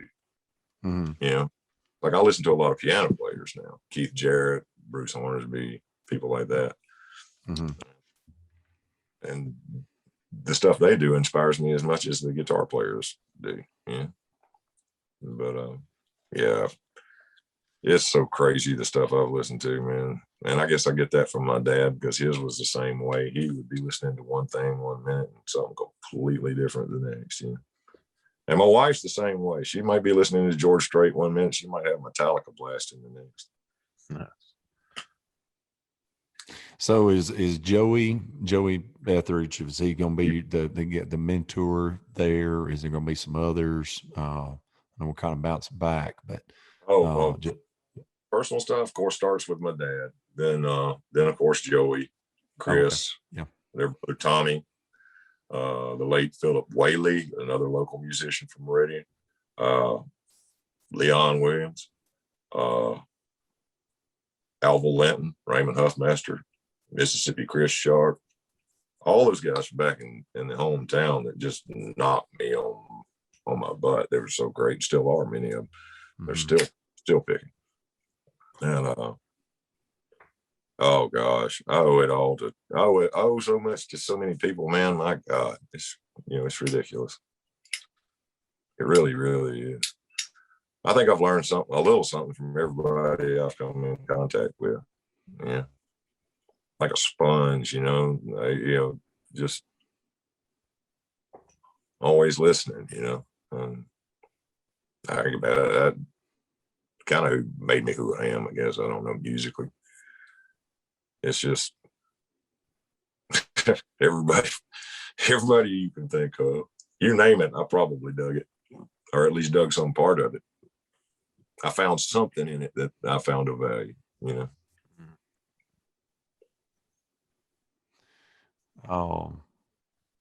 Tell us about that. The guitar, best guitarist in Mississippi award. What was that? And it was in 1990. It was sponsored by Mississippi Music, and they had put together a big expo that they were going to have, the Music Expo for the 90s. It was the Trademark in Jackson, there by the Coliseum. And as part of the buildup for it, they held regional guitar contests all over the state. Now, I was down here at USM at the time, and had come back from LA and started school at Southern. And I said, should I enter this thing? And they went, yeah, man. So I sent my tape in, and I got chosen as one of the 7 finalists from this area down here around Hattiesburg, where I live now. And I ended up winning that one. So the winners from all these regionals went to the finals at that expo at the Trademark. And they had Billy Sheehan and Greg Bissonette from David Lee Roth's band at the time. Ken Hensley from Uriah Heep and Andy Timmons were the judges. They had all these killer players, come judge this thing. And so the 7 finalists all show up in Jackson. And I was tickled because the night before the contest, Kiss was playing the Coliseum. So I went up a day early and got a hotel room, and we went and saw Kiss that night. And then the next day, contest day. And you had 2 minutes to show as many musical styles, showmanship, all this kind of stuff, these requirements, that they wanted in the description. And we were all backstage, and we couldn't figure out what order they were going to put us in. So Billy Sheehan, he's like one of the greatest bass players that's ever lived.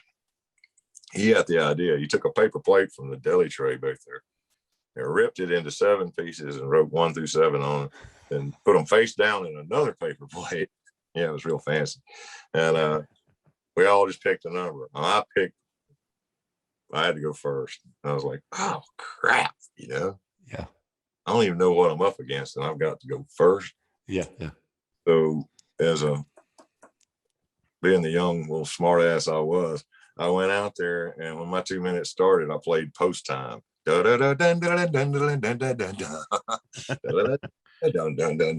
here we go. And I got lucky and won the damn thing. And it was great. They gave me a Les Paul custom, a Yamaha Weddington custom. I think it was like $1,200 in studio time at Parallax Studios back in Jackson back in the day. And wow. That's a hell of a prize pack, dude. Yeah, it was great, man. It was awesome. And yeah, it was like, it was a nice thing to have won. I mean, there were so many good guitar players there, and the next year I was on the road with a band playing, so I didn't go back and try to defend it or nothing like that. But I was super proud that the next year they had an 18 and under, and a kid named Will Berry was helping me make beer money down there at USM by taking guitar lessons from me in the afternoons. So my student, I timed him on my microwave. I'd put on the kitchen timer for 2 minutes, and we worked on his 2-minute solo for this contest, and he went and won the 18 and under the next year while I was out on the road. And I was nice. Yes, I was like, that was one of the greatest things. Nice. He's a grown man with a family. He lives over in Georgia somewhere now, man. And I was just like, but I remember little Will, man, he won the damn thing. He was like 14, and he beat these 18-year-old guys. Wow. I was like, this kid, I don't even know if he plays anymore, but he was good back then. Kid had fingers like this long, it was like, he ought to be playing it. It was great, man. No, it was a sweet memory, man, and then that night we all went out to Old Town Creek there in Jackson, and I'll never forget, we all jammed and everything on stage with the judges and everything, and seeing those guys play was just awesome. And at the end of the night, all of a sudden, 3 beers show up on the table in front of me, and Andy and Billy and Greg had sent me over a beer apiece, and we're heading out the door to go get in the van and get back on the plane, And I was like, this is hard to believe, I was in high cotton, But mom and dad were real proud of that one, and so I'm happy. They were tickled.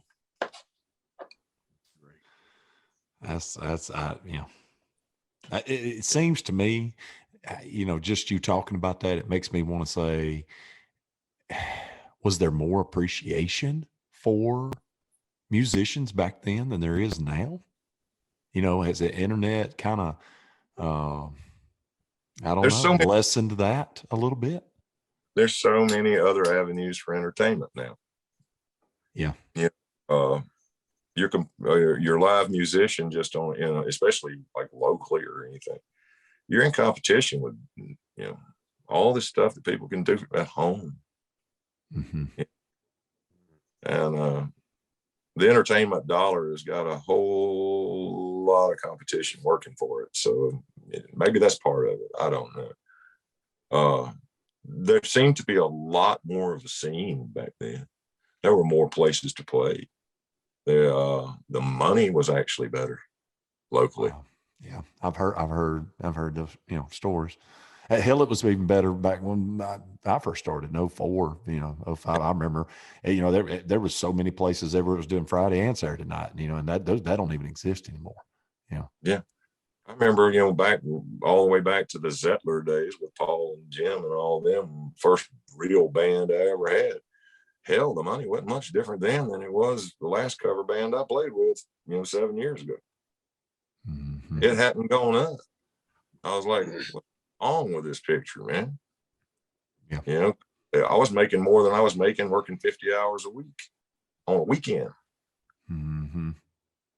And it seems incredible to me that hasn't adjusted with the times. But it reminds me of the meme I seen with Doc and Marty, and Doc's getting out of the car, out of the time machine, and he's like, Marty, I just got back from 2025, and they're still getting paid the same as right now in that still bar. $100 a man. Yeah, don't go. It's still $100 a man or whatever. Yeah, right.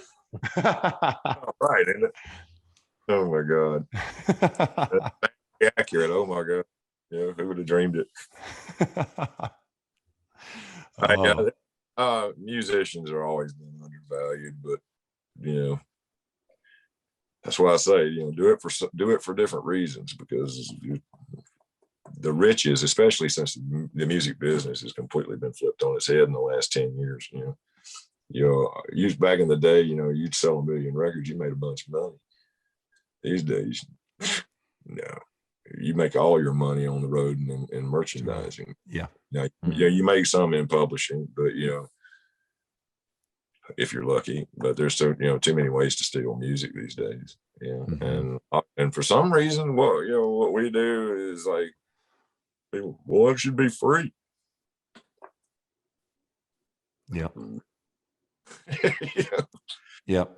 But then you got a art painting where somebody literally slung a bucket of paint on a canvas and sells for millions of dollars somewhere. Like, it's funny how some people view art in those two extreme differences. That's true. That's a great point. Yeah, but most of those guys have to die for that stuff to be worth $1 million. So I guess right. Yeah, it's not hardly worth that price, I suppose. Andy Warhol painted a Campbell soup can and it's worth $10 million. No. Yeah. Well, but the truth is what you said. People spend their money. It's what is it? What is the order now of? Okay, so this is now probably number one, I would say, on the top 5 things. So no, okay, so no, it's food, cell phone, clothing, shelter. Is it in that order now? I'm not sure, but I would order of importance. I wouldn't doubt it. And like I said, and like you said, people don't have to leave home, and they're getting so entertained by that right there. Live entertainment is trying to compete with that. And you see it at live shows. I mean, it's there. Even a lot of the people that are there, you got to get them off that phone, or at least, hey, bring your ass up here and video us, or something. There's two schools of thought though, and I know I'm not sure yet which one I subscribe to. That is going to be all that's going to be affected by what we've been through this last year. And one school of thought is that people have learned that they can stay home, and be entertained. The other school of thought is that people are so starved for actual live entertainment and human interaction that it's going to come back like boom. And I'm of the latter school of thought. I think, that human connection and interaction and actually being around other living, breathing human beings is important. Absolutely. It is. In our mental and emotional and every other kind of way, but if somebody else, wants to take the other route and live in the cave for the rest of their life, it's their choice. I'm ready to blow the cave up and get the hell out on the road. That may be, and I really hope so. That may be the reason for this whole thing. I mean, it was getting to the point of where just people didn't, wasn't wanting to leave home and stuff. And I'm actually seeing, I don't know how long, if there's a life that it's going to live and then it's going to go back that way. But from what I'm seeing, the places that are open and are trying to have stuff, they're packed. I mean, they're starving, dude. They're like, Daytona was huge this year. I mean, there were some big crowds. The night we played with Saliva and a couple of shows we did with Hairball down there at Broken Spoke. Oh my God. It was like literally packed. And that's a big old open place, but it was crawling with people. And, you know, some people make judgments about that. They make the judgments they make. I'll have my own thoughts about it, but I was damn glad to be there. I hear you. I think it was a wonderful thing myself too. Yeah. Well, hopefully that's what it's going to be, where people want to come out and, you know, get back to the real thing, you know. Yeah. Get back to living. Screw the video game, man. Let's get to the real, you know. I don't want to put a virtual helmet on and go watch a live show. I want to go see the real thing, man, you know. Yeah. Because I've actually heard of people talking about that, about you're going to be putting a helmet on soon and you're going to be able to go watch Aerosmith in 75 or whatever, and you're going to be able to go to the new show for the guy this year, whatever, and you go there and sit, but you're virtually there. You're not even really there, you know? Yeah. That's not for me. Yeah. Not me neither.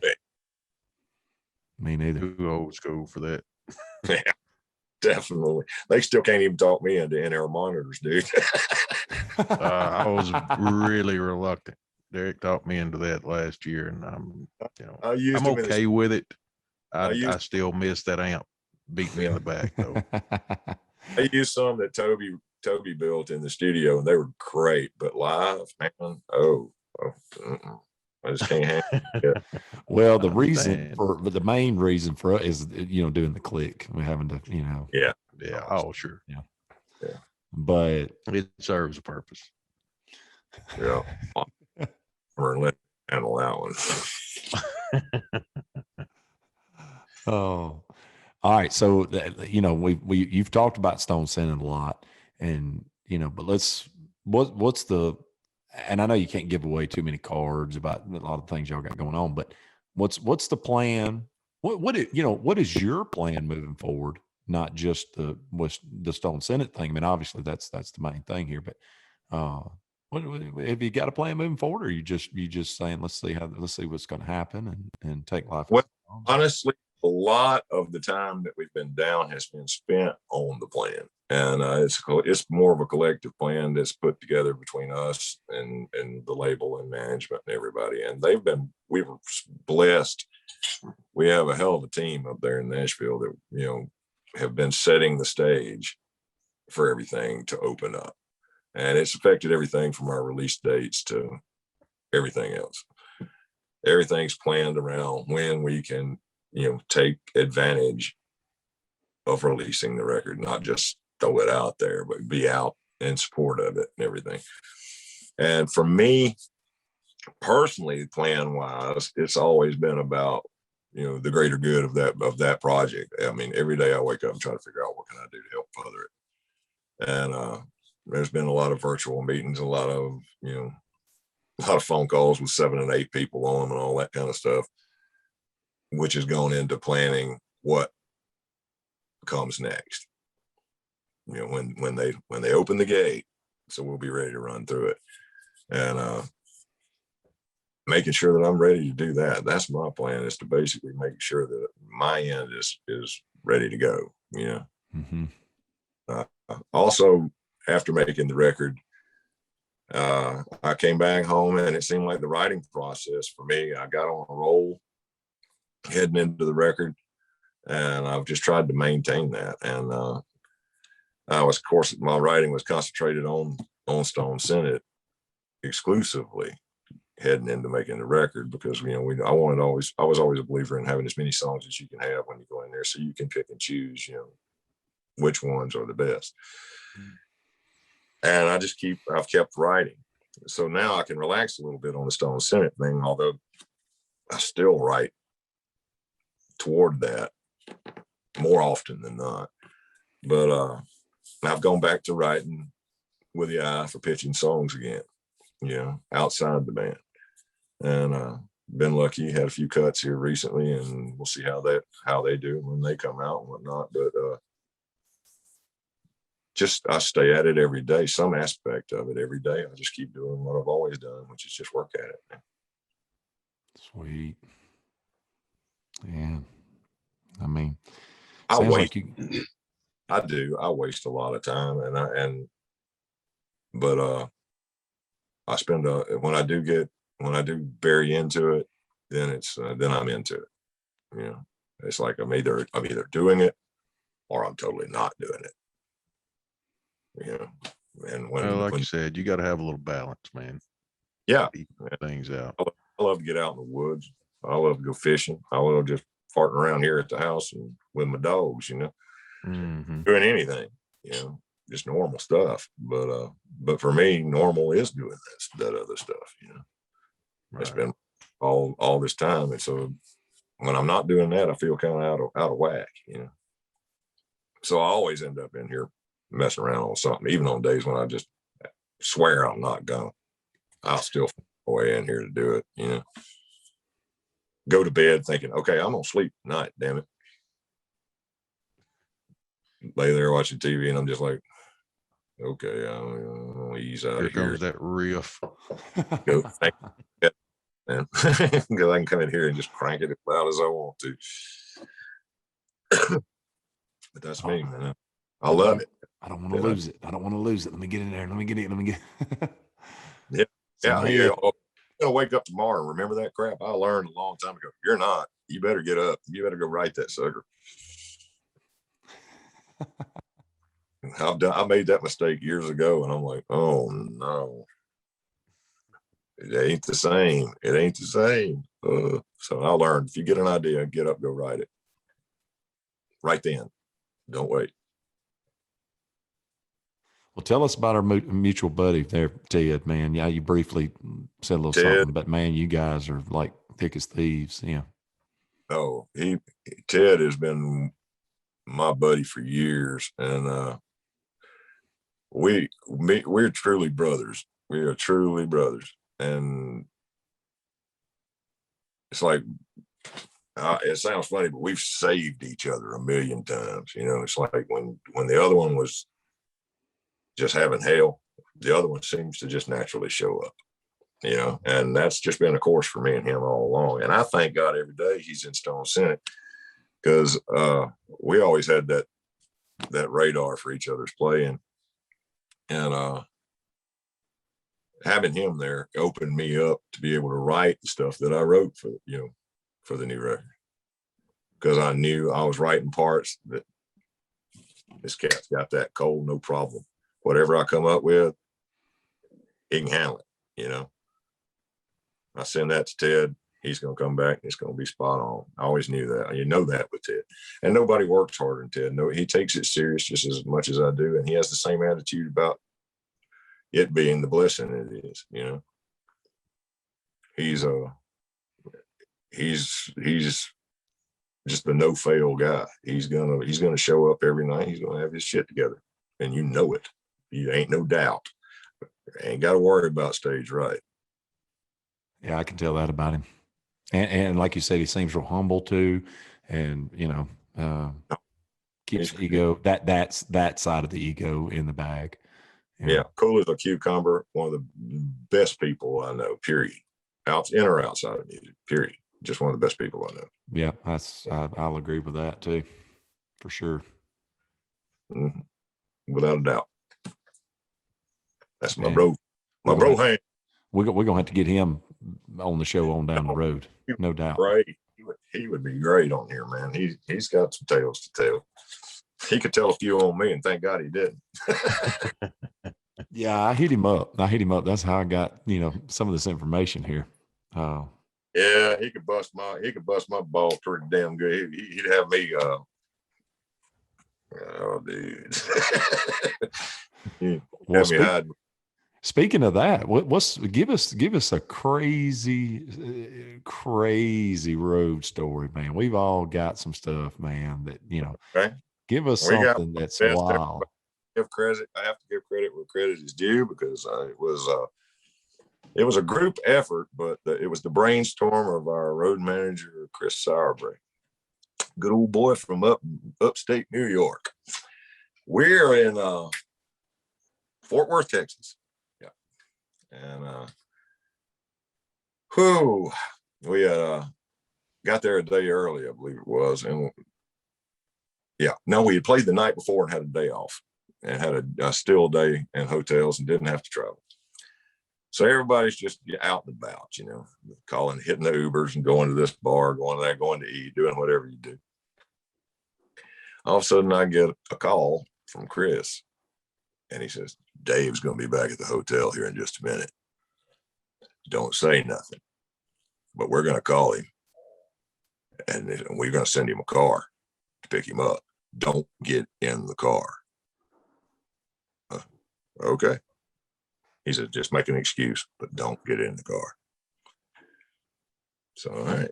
A little while, Dave comes in. He'd been hanging out with him down at the bar. So he come in, he's a little buzzed. His phone rings. Hey, man, come on down. You know, we're partying down here. Hey, man, son, you need to come down here. Blah, blah, blah. Whatever story they told Dave. We're going to send an Uber for you. Dave's, all right, man. All right.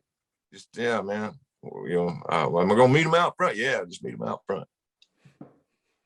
And he said, man, y'all coming with me, man? I'm like, no, man, I'm just going to hang loose. I'm wore out, dude. I'm going to hang here and watch TV. All right, be that way. They send the car. It picks him up. They're watching on Uber that he's been picked up and he's left the hotel. Chris calls me back. He can't hardly even talk. He's laughing so hard he's crying. And you can hear people in the background who are in on the joke. They're sitting down at Magnolia Motor Lodge in Fort Worth, and everybody in the bar is in on the joke.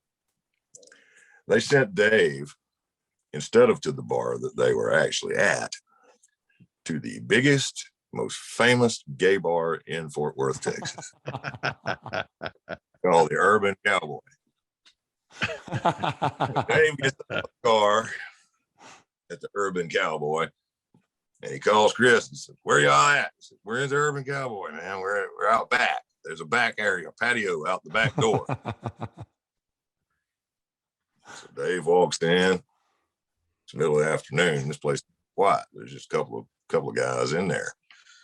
Dave walks, he's looking around, and he walks up to the first guy and says, hey, man, where's Chris and Clint and all them?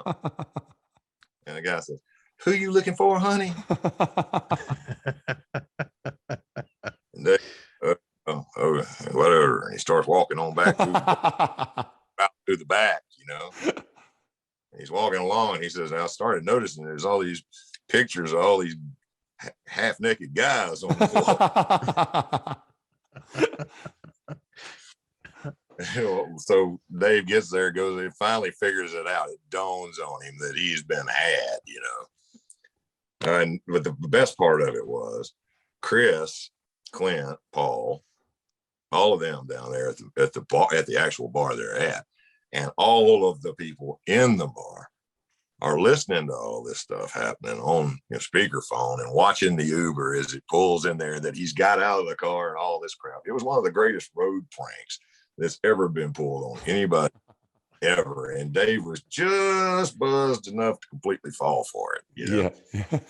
He finally got an Uber out of there and figured it out, you know, but God, we sat in the hotel bar until they kicked us out because we were laughing and crying, just dying and having a drink afterward. Hearing Dave describe his experience at the Urban Cowboy. So give it up for Chris. Now, the next day, we got calls from Nashville. The word had already gotten back to Nashville about this road prank. And they were like, that is friggin' legendary, dude. So nobody on the road anymore will just get in an Uber anymore. That's somebody. I'm sure. You can't send anybody an Uber anymore. No, I got it. I'll get it myself. Don't now. No. Nobody will. Don't blame them.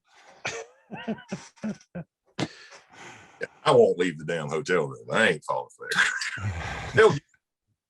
But God, please, no. Yeah. Now, what is your story about John Anderson? John Anderson. Was it?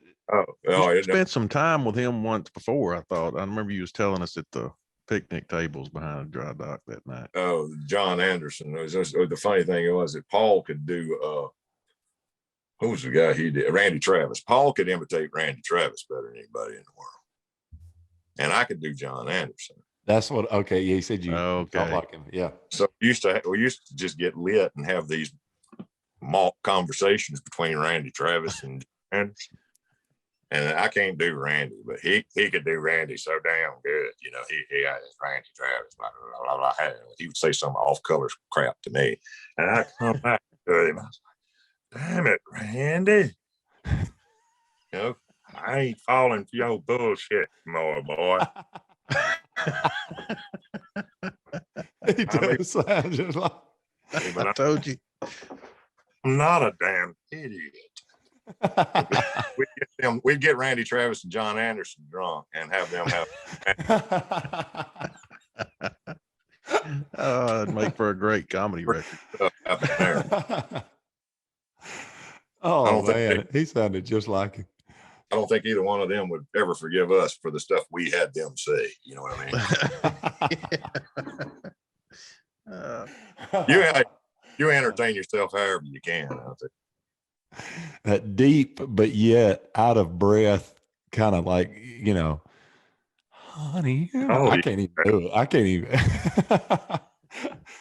Hell, we have a good time out there. He sings like that too, man. Get on the bus. I'll show you what the hell I'm talking about. We be singing all right.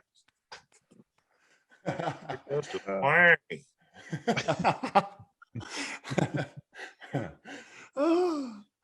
Oh my God, dude. I'm loving this shit. It just goes straight downhill from there.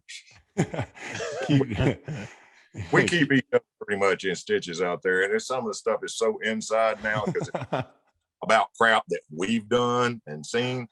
And we'll be laughing like hyenas, and everybody else will be looking at us like, what's wrong with these people? You know, don't have a clue what's going on. Do you know who the hell John Anderson is? He sounds just like him. You do, yeah. You spend 100 something. You spend 100 days on that damn Sprinter, all locked together, and you start to go a little bit crazy. You know, figure out ways to entertain yourself. Hilarious. Yeah. Pull this damn thing over. I got to go. Call somebody in Nashville and just prank them as John Anderson, you know. Yeah. Heard that news, boy. I tell you what, we're in the studio up here in Nashville right now, and I'm gonna tell you, I heard that demo, and that's the worst piece of shit I've ever heard. I just had to call you. Heard some crappy song. Good God. What are you thinking?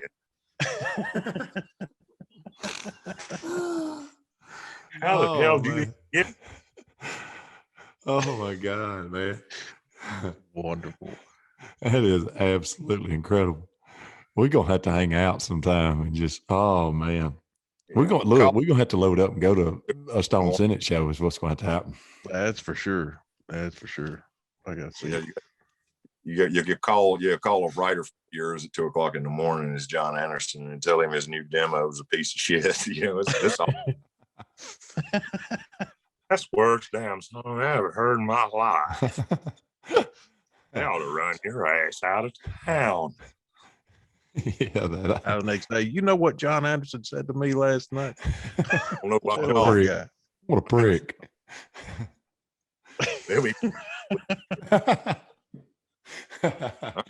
Sorry about him. What John think you saw? No. Well, it ain't swinging and it ain't money in the bank, that's for sure. Hell no. That's the black sheep I ever heard it in my life. Oh, man, this has been great, guys. I mean, great. Boy, it's been great. Absolutely. Because, man, it's been too long. Man. Been too long. Man, thank you so much for your time, brother. I know you're busy as hell. I mean, we just appreciate you spending your time with us tonight. Oh, I've enjoyed this a bunch, man. This has been fun. Any old time. Y'all definitely need to get Ted on here. Y'all have a ball with him. we go into for on sure. the road for sure. I want to, obviously with y'all both being with Stone Senate and everything, and I want to separate y'all a little bit, but I'm gonna get him on too. I hit him up earlier, told him I was gonna get him on, you know. But this is gold. Absolute gold. Yes. I'll see myself So when fun. John just go, oh God. All good. All good. So go ahead and plug, if you would, the Stone Senate. If, you know, folks want to check it out, you know, from watching. Oh yeah. Well, we're all over the social media stuff, you know, Facebook and Instagram, Twitter, and Spotify. And we've got 2 singles so far out from the new record, and we'll have the release date on the record here soon.